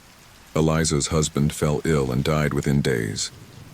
And then, to her horror, little Sarah began showing symptoms. No, I whispered, momentarily forgetting the chaos around me. Not the child. In my vision, I watched as Eliza desperately sought help from every healer and wise woman in the region. But nothing could save Sarah. As the child's life ebbed away, Eliza's grief turned to desperate determination. I'll find a way, the younger Eliza promised her dying daughter. I'll bring you back, I swear it. The scene shifted, and I saw Eliza delving into forbidden knowledge, seeking out dark grimoires and ancient rituals. She was consumed by her quest to conquer death, to bring back her beloved child. Lex, please. Zoe's voice broke through again. The spell is weakening. I blinked, trying to focus on the present. The dolls were still attacking. Souls were still fighting for freedom, but my chanting had faltered. I forced myself to resume the incantation, even as the visions continued. Years passed in the witch's memories. Eliza's research led her to discover a terrible truth. that souls could be captured, preserved, and even used as a source of power. With this knowledge came a glimmer of hope. If she could capture enough souls, amass enough power, surely she could resurrect her daughter. Her first attempt was clumsy, driven by grief and desperation. She lured a traveler to her home and performed the ritual. The man's soul was ripped from his body, trapped in a crude doll she had fashioned. "I'm sorry," Eliza sobbed in the vision, "but I need you. Sarah needs you." But it wasn't enough. One soul couldn't bring back the dead. So Eliza continued refining her technique, creating more elaborate dolls, trapping more and more souls. As I witnessed this dark evolution, I felt an unexpected pang of empathy. The witch, Eliza, had begun with a mother's love, a desperate attempt to save her child. How many of us faced with such loss might be tempted by the promise of dark magic? "Don't let her fool you, Lex." Zoe's voice cut through my thoughts. "Remember what she's done." I shook my head, trying to clear it. Zoe was right. Whatever her initial motivations, the witch had committed countless atrocities over the centuries. I had to stay focused on freeing her victims.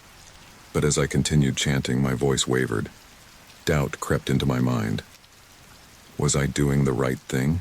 Was there no redemption possible for someone who had fallen so far? The visions continued, showing Eliza's transformation into the witch we had faced. With each soul she captured, she grew more powerful, but also more twisted. The grief that had driven her was gradually replaced by a hunger for power, a desire for immortality. I saw her experimenting with the captured souls, learning to draw energy from them to extend her own life. I witnessed her perfecting the art of creating the dolls, turning them into intricate prisons for the souls she stole. "Sarah," the witch murmured in one memory, caressing a particularly ornate doll. "Soon, my darling. Soon I'll have enough power to bring you back." But as the years turned to decades and decades to centuries, it became clear that Sarah was no longer the true goal. The witch had become addicted to the power, to the thrill of capturing souls and bending them to her will. "Lex!" Zoe's voice broke through once more, stronger now. "I can feel the spell working.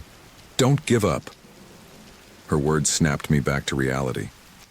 I blinked, seeing the chaos of the barn around me once more. The dolls were still attacking, but more and more of them were beginning to glow as souls fought for freedom. I realized then that Zoe was right. Whatever sympathy I might feel for the witch's tragic beginnings, I couldn't let it weaken my resolve. Too many innocent souls were counting on me. With renewed determination, I raised my voice, chanting the spell with all the strength I could muster. The grimoire pulsed in my hands, responding to my renewed focus. "No!" The witch's voice boomed, filled with fury and desperation. "You don't understand. I need them." But I did understand now. I understood all too well. And that understanding only strengthened my determination to end her reign of terror. "It's over," I said between verses of the spell. "Let them go." The witch let out an inhuman shriek, lunging at me with claws extended. But as she did, a burst of light erupted from the grimoire.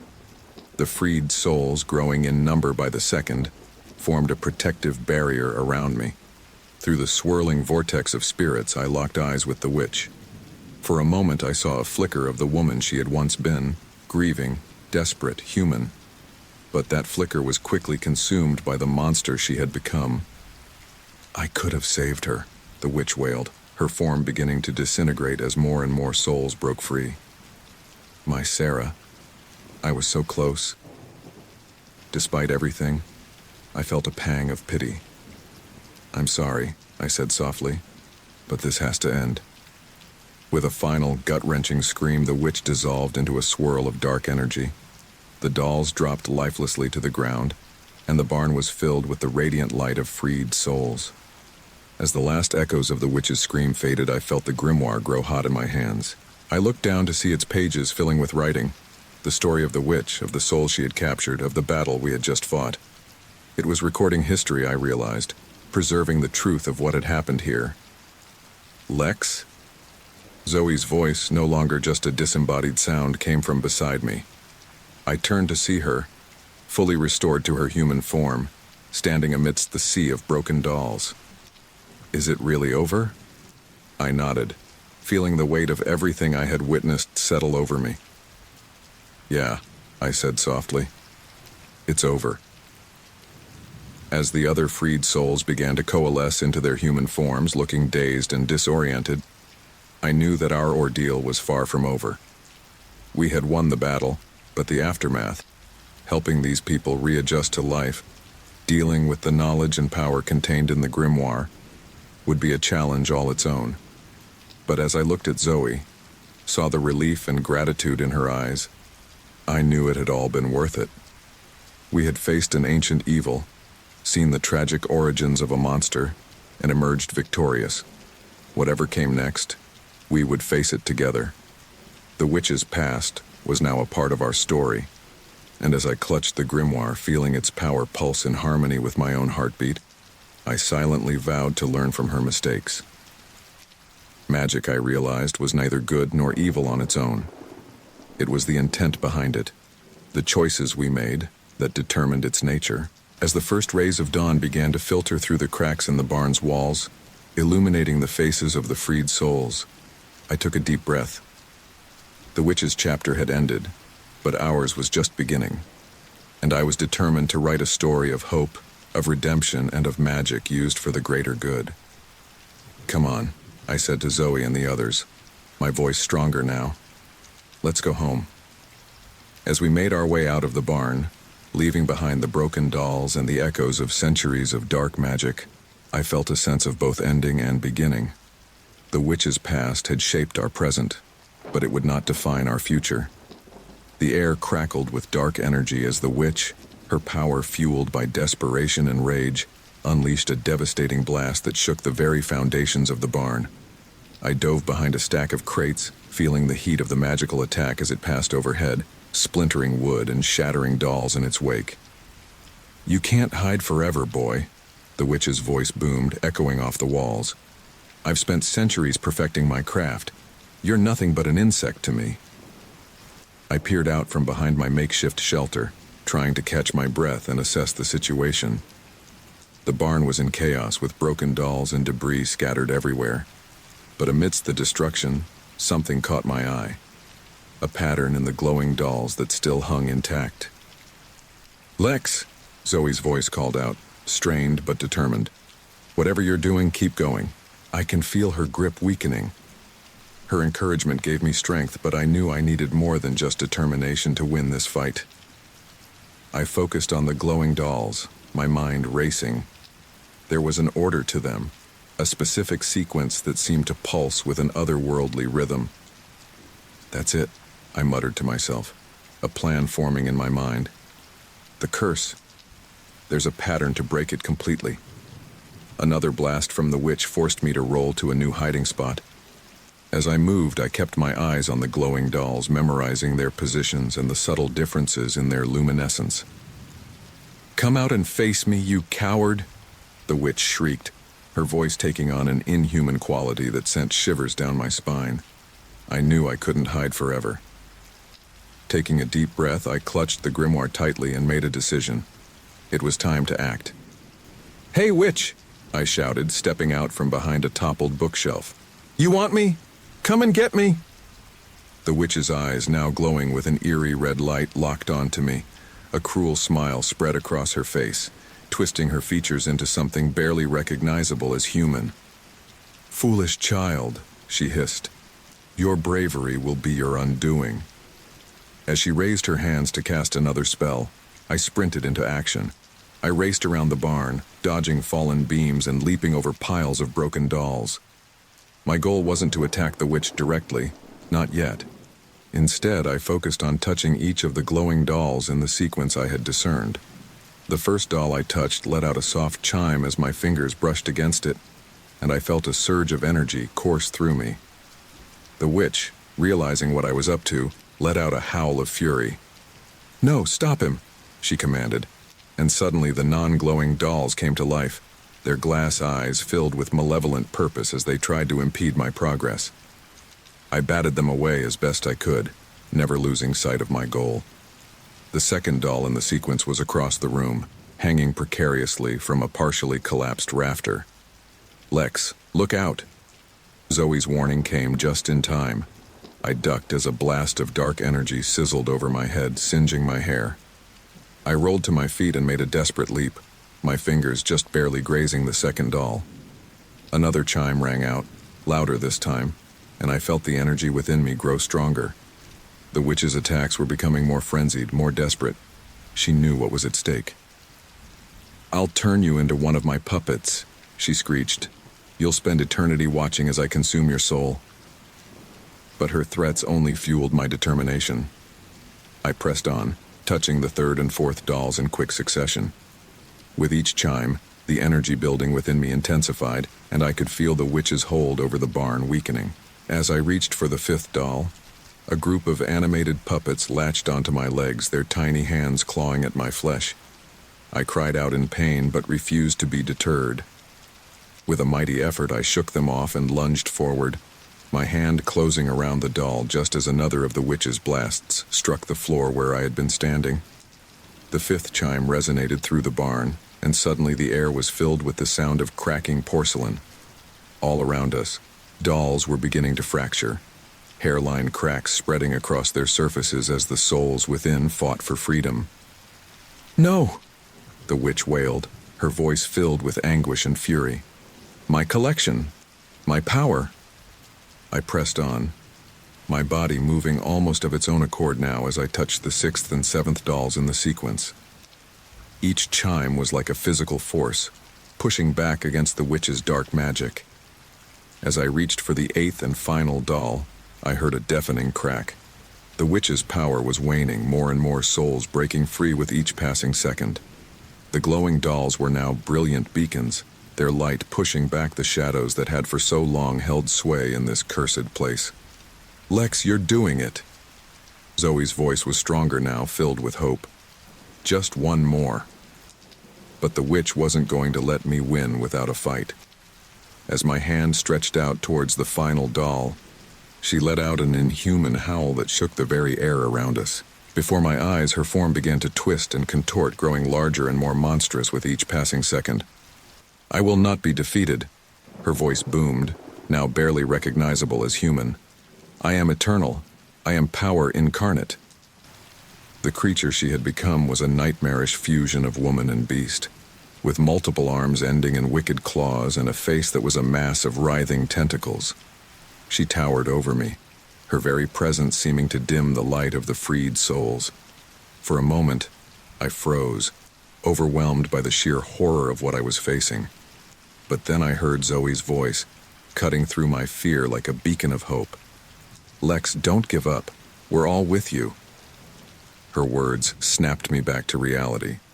I dodged as one of the witch monster's clawed hands swiped at me, feeling the wind of its passage ruffle my hair. With a burst of speed born of desperation, I lunged for the final doll. Time seemed to slow as my fingers reached out. I could see every detail of the doll's face, its painted eyes seeming to look right at me. I could hear the witch monster's roar, feel the heat of her breath on the back of my neck. And then, my hand closed around the doll. The final chime rang out, louder than all the others combined. A shockwave of pure, white light exploded outward from the doll, enveloping everything in its brilliance. I heard the witch monster's scream of defeat, saw her monstrous form begin to disintegrate in the purifying light. And then silence. As the light faded, I found myself standing in the center of the barn, surrounded by the broken remains of hundreds of dolls. But mixed with the porcelain shards were wisps of light, the freed souls, finally released from their long captivity. "Lex?" Zoe's voice, no longer disembodied but warm and real, came from behind me. I turned to see her standing there, fully restored to her human form, tears of joy streaming down her face. "You did it. You really did it." I nodded, feeling a wave of exhaustion wash over me. "We did it," I corrected her, managing a weak smile. "I couldn't have done it without you." As the other freed souls began to take form around us, their faces a mix of confusion and profound relief, I knew that our ordeal was far from over. We had won the battle, but the aftermath, helping these people return to their lives, dealing with the knowledge and power we had gained, would be a challenge all its own. But as I looked at Zoe, saw the gratitude and hope shining in her eyes, I knew it had all been worth it. We had faced an ancient evil, seen the darkest depths of human nature, and emerged victorious. Whatever came next, we would face it together. The witch was gone, her reign of terror finally at an end. But as I clutched the grimoire, feeling its power pulse in harmony with my own heartbeat, I realized that our journey was just beginning. We had been given a great power and an even greater responsibility, as the first rays of dawn began to filter through the cracks in the barn's walls, illuminating the faces of the freed souls. I took a deep breath.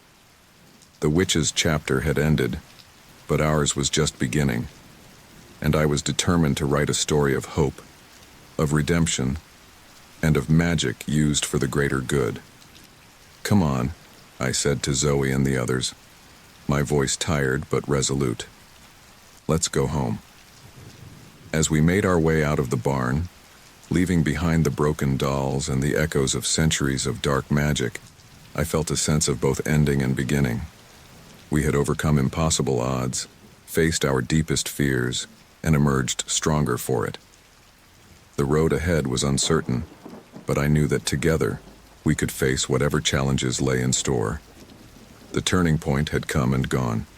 The witch's power was broken, the cursed dolls destroyed. But our story, I realized, was just beginning. The barn groaned and creaked around us as the witch monster's massive form thrashed about, her numerous limbs smashing through support beams and sending debris raining down. I ducked and rolled, narrowly avoiding a swipe from her razor-sharp claws that left deep gouges in the wooden floor where I had been standing just moments before. "You cannot win, boy," the creature bellowed, her voice a horrifying blend of the witch's familiar cackle and an otherworldly roar. "I am power incarnate. I am eternal." I didn't waste breath responding, focusing instead on the task at hand. The sequence of glowing dolls was nearly complete. I just needed to reach the final few. But with the witch monster's relentless assault, that was proving easier said than done. "Lex," Zoe's voice called out from somewhere in the chaos. "The rafters! Use the high ground!" Her advice pierced through my panic-addled mind, and I looked up. The barn's rafters, though damaged, still crisscrossed the ceiling. If I could reach them, I might have a chance. Taking a deep breath, I made a run for the nearest wall. The witch monster lunged for me, but I feinted left at the last second, causing her to crash into a stack of crates. The collision bought me precious seconds. I leaped, my fingers just managing to grasp a low-hanging beam. My muscles screamed in protest as I pulled myself up, the grimoire tucked securely under one arm. Below, the witch monster let out a furious roar. "You think you can escape me?" she snarled, her multiple eyes glowing with malevolent fire. "I will tear this barn apart board by board if I must." As if to emphasize her point, she grabbed a support pillar and ripped it from the floor, sending shockwaves through the entire structure.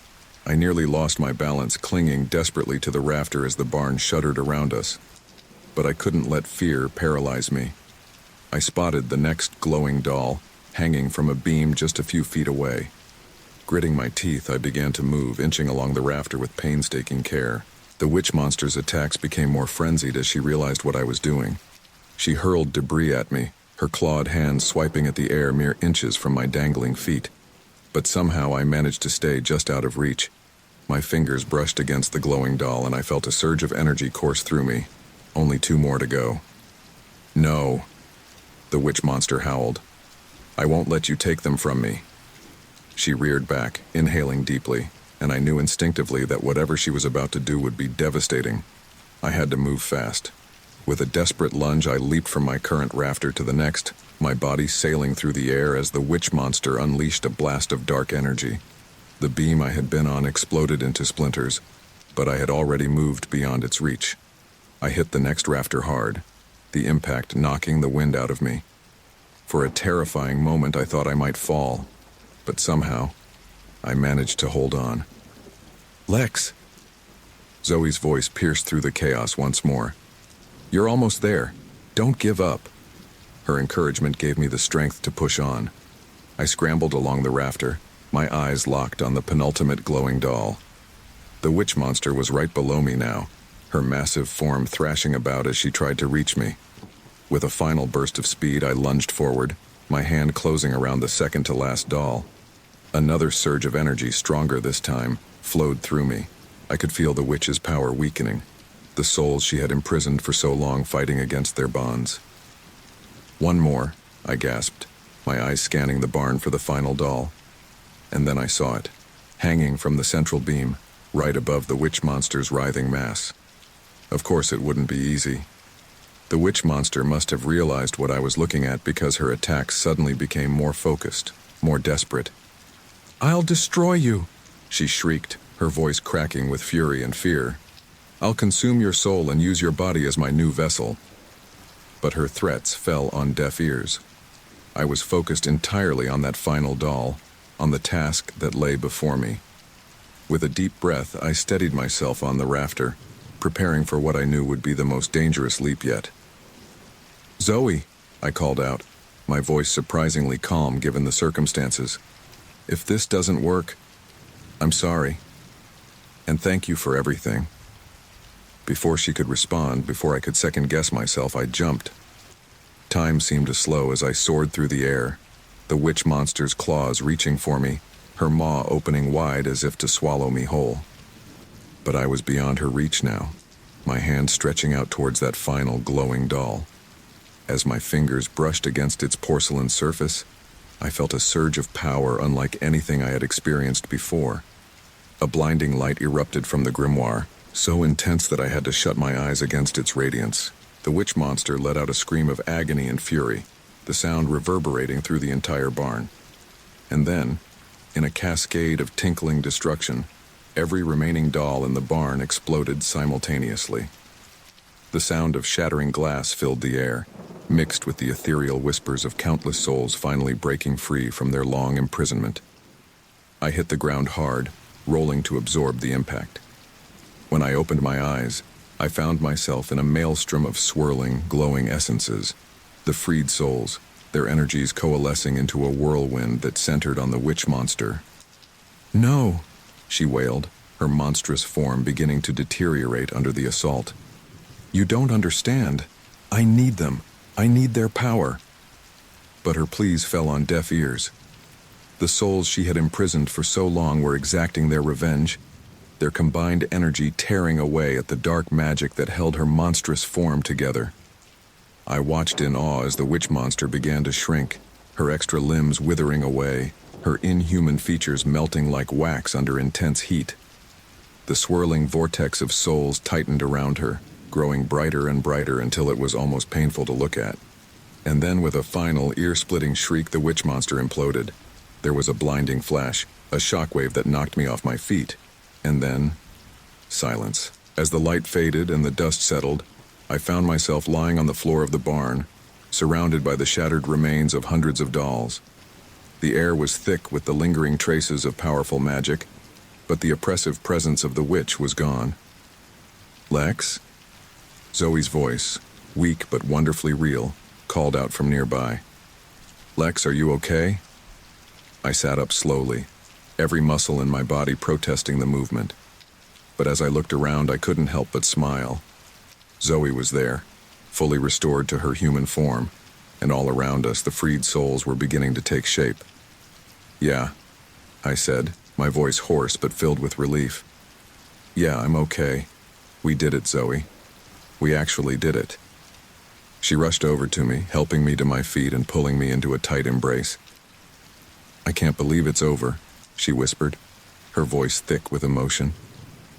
"Thank you, Lex. Thank you for not giving up on us." As we stood there, surrounded by the aftermath of our final confrontation, I became aware of the grimoire still clutched tightly in my hand. Its pages were glowing faintly, as if recording the momentous events that had just transpired. The other freed souls were gathering around us now, their faces a mixture of confusion, relief, and profound gratitude. Some were crying, others laughing, all of them coming to terms with their newfound freedom. "What happens now?" one of them asked, his voice trembling slightly. I looked at Zoe, then at the grimoire, and finally at the group of people who had been given a second chance at life. The weight of responsibility settled heavily on my shoulders, but I knew I couldn't run from it. "Now," I said, my voice stronger than I felt, "we help you all find your way home. And then we make sure nothing like this ever happens again." As the first rays of dawn began to filter through the cracks in the barn's walls, illuminating the faces of the freed souls, I took a deep breath. The witch's reign of terror was over, but our journey was just beginning. The final confrontation had come and gone, leaving us victorious but forever changed. As we made our way out of the barn, leaving behind the broken dolls and the echoes of centuries of dark magic, I felt a sense of both ending and beginning. We had faced an ancient evil, seen the darkest depths of human nature, and emerged stronger for it. The road ahead was uncertain, but I knew that together, we could face whatever challenges lay in store. As we stepped out into the bright morning light, the grimoire pulsing with power in my hands, I couldn't help but feel a spark of excitement for the adventures that surely lay ahead. The witch was defeated, but the world of magic we had uncovered was vast and largely unknown. Our story, I realized, was far from over. It was, in many ways, just beginning, and as I looked at Zoe, saw the determination and hope in her eyes, I knew that whatever came next, we would face it together. The final confrontation was over, but our true journey, a journey of recovery, discovery, and protecting the world from dark magic, was just beginning. The blinding light engulfed the witch monster, growing more intense with each passing second. I raised my arm to shield my eyes, squinting against the radiance as the freed souls exacted their vengeance. The witch's inhuman shrieks pierced the air, a cacophony of agony and fury that seemed to shake the very foundations of the barn. And then, as suddenly as it had begun, it was over. The light vanished, plunging the barn into an eerie darkness. For a moment my eyes struggled to adjust, seeing nothing but dancing after images. As my vision slowly returned, I lowered my arm, heart pounding in anticipation of what I might see. Where the witch monster had stood just moments before, there was nothing but a pile of fine gray ash. The oppressive presence that had dominated the barn for so long was gone, leaving behind an almost palpable sense of relief. Is it over?" Zoe's trembling voice broke the silence. I turned towards her, my breath catching in my throat. There she stood, no longer a disembodied voice or a trapped soul, but fully restored to her human form. Her eyes were wide with disbelief, tears streaming down her face as she looked at her own hands in wonder. "Zoe," I choked out, my own eyes filling with tears. "You're back. You're really back." Without another word, we rushed towards each other. I wrapped my arms around her, feeling her solid, warm presence against me. She was real. She was here. We had done it. "We did it, Lex," Zoe sobbed into my shoulder, her body shaking with a mixture of relief and residual fear. "You saved us. You saved all of us." I held her tighter, my own tears flowing freely now. "We did it together," I murmured. "I couldn't have done it without you." As we stood there, clinging to each other in the aftermath of our ordeal, I became aware of movement all around us. The other freed souls were materializing, their forms becoming solid as they too were restored to their human bodies. There were cries of joy, sobs of relief, and exclamations of disbelief as people who had been trapped for years, decades, or even centuries found themselves free once more. Families were reunited, friends embraced, and strangers comforted one another in the shared experience of their liberation. But amidst the celebration, I felt a tremor run through the floor beneath our feet. The barn, which had withstood centuries of dark magic and the final cataclysmic battle, was finally giving in to the damage it had sustained. "We need to get out of here," I said urgently, pulling back from Zoe but keeping a firm grip on her hand. "The barn's coming down!" My words sparked a panic among the freed souls. People began rushing towards the exits, pushing and shoving in their desperation to escape. But many were disoriented, weak from their long imprisonment. "Help each other," I shouted over the growing chaos. "If you can walk, help someone who can't." Zoe and I sprang into action, each of us supporting those who were struggling to move on their own. The barn groaned ominously above us, dust and debris raining down as support beams began to crack. We stumbled towards the main doors, which hung askew on their hinges. The fresh, cool air of early morning hit us as we emerged, a stark contrast to the stale, oppressive atmosphere of the barn. As the last person cleared the threshold, there was a deafening crack. We turned to watch as the barn, the site of so much suffering and the stage for our final battle, began to collapse in on itself. The roof caved in first, sending up a plume of dust and splinters. Then the walls buckled, folding inward like a house of cards. In a matter of moments, the entire structure was reduced to a pile of rubble, taking with it the physical remnants of the witch's dark reign. We stood there, a group of shell-shocked survivors watching as the dust settled over the ruins. The silence was profound, broken only by the occasional sob or murmur of disbelief. I took a deep breath, filling my lungs with the clean forest air. The scent of pine and damp earth was a balm to my senses after the musty, oppressive atmosphere of the barn, but even as I felt a profound gratitude for our survival, I knew that we would all be forever changed by what we had experienced. "What do we do now?" someone in the crowd asked, their voice small and uncertain. I looked at Zoe, seeing my own mix of exhaustion and determination reflected in her eyes. Then I turned to address the group, acutely aware of the weight of the grimoire still clutched in my hand. "Now," I said, my voice stronger than I felt, "we start to heal. We help each other find our way back to the world, and we make sure that nothing like this ever happens again." There were nods of agreement, but also looks of fear and uncertainty. Many of these people had been trapped for so long that the world they knew no longer existed. They would need help, guidance, and support to reintegrate into society. As if reading my thoughts, Zoe squeezed my hand. "We'll figure it out together," she said softly. "All of us." I nodded, grateful for her unwavering support. "The first thing we need to do is contact the authorities," I said to the group. "There are people out there who have been searching for you, mourning you. They deserve to know you're alive." "But how do we explain all this?" an elderly man asked, gesturing to the collapsed barn and our ragtag group. "Who would believe us?"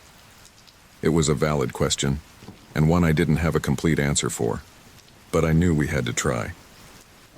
"We tell the truth," I said firmly, "or at least as much of it as we can. The details might be hard to believe, but the fact that you're all here alive is undeniable." As we began to organize ourselves, preparing for the long walk back to civilization, I couldn't help but reflect on everything we had been through. The horrors we had witnessed, the battles we had fought, the souls we had freed. It all seemed almost surreal in the soft light of the new day, but the evidence was all around us. In the faces of the freed souls, etched with a mixture of trauma and hope. In the collapsed ruins of the barn behind us, a testament to the power we had confronted and overcome. And in the grimoire I still held, its pages filled with knowledge that could be a powerful force for good or ill, depending on how it was used. As we set off through the forest, I felt the weight of responsibility settling heavily on my shoulders. We had won the battle against the witch, but I knew that our journey was far from over. There would be challenges ahead, helping the freed souls reintegrate into society, dealing with the authorities, deciding what to do with the knowledge and power we now possessed. But as I looked at Zoe walking beside me, saw the determination in her eyes and the set of her jaw, I knew we would face whatever came next together. We had been through hell and come out the other side.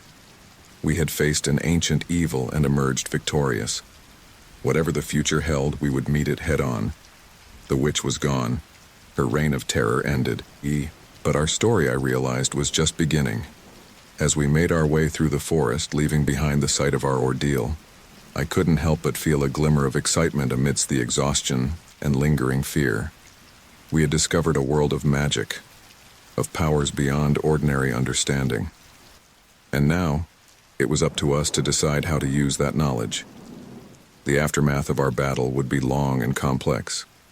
But as the sun rose higher in the sky, casting its warm light over our battered but unbroken group, I felt a surge of hope. We had survived the unimaginable. We had freed countless souls from torment. And together, we would build something positive from the ashes of this nightmare. As we walked, I heard snippets of conversation from the group behind us. People sharing their stories, comforting one another, already beginning the long process of healing. And I knew, with absolute certainty, that no matter what challenges lay ahead, we would face them as a united front. The witch's dark chapter had ended. Now, it was time for us to write a new one, a story of hope, of redemption, and of magic used for the greater good. And as we emerged from the forest, ready to face the world and whatever it might bring, I knew that this was not an end, but a new beginning. The aftermath of our battle would be long and complex, but we were ready. We had faced the darkness and emerged into the light, and together, we would ensure that the sacrifices made and the lessons learned would not be in vain. Our journey was just beginning, and I, for one, was ready for whatever came next.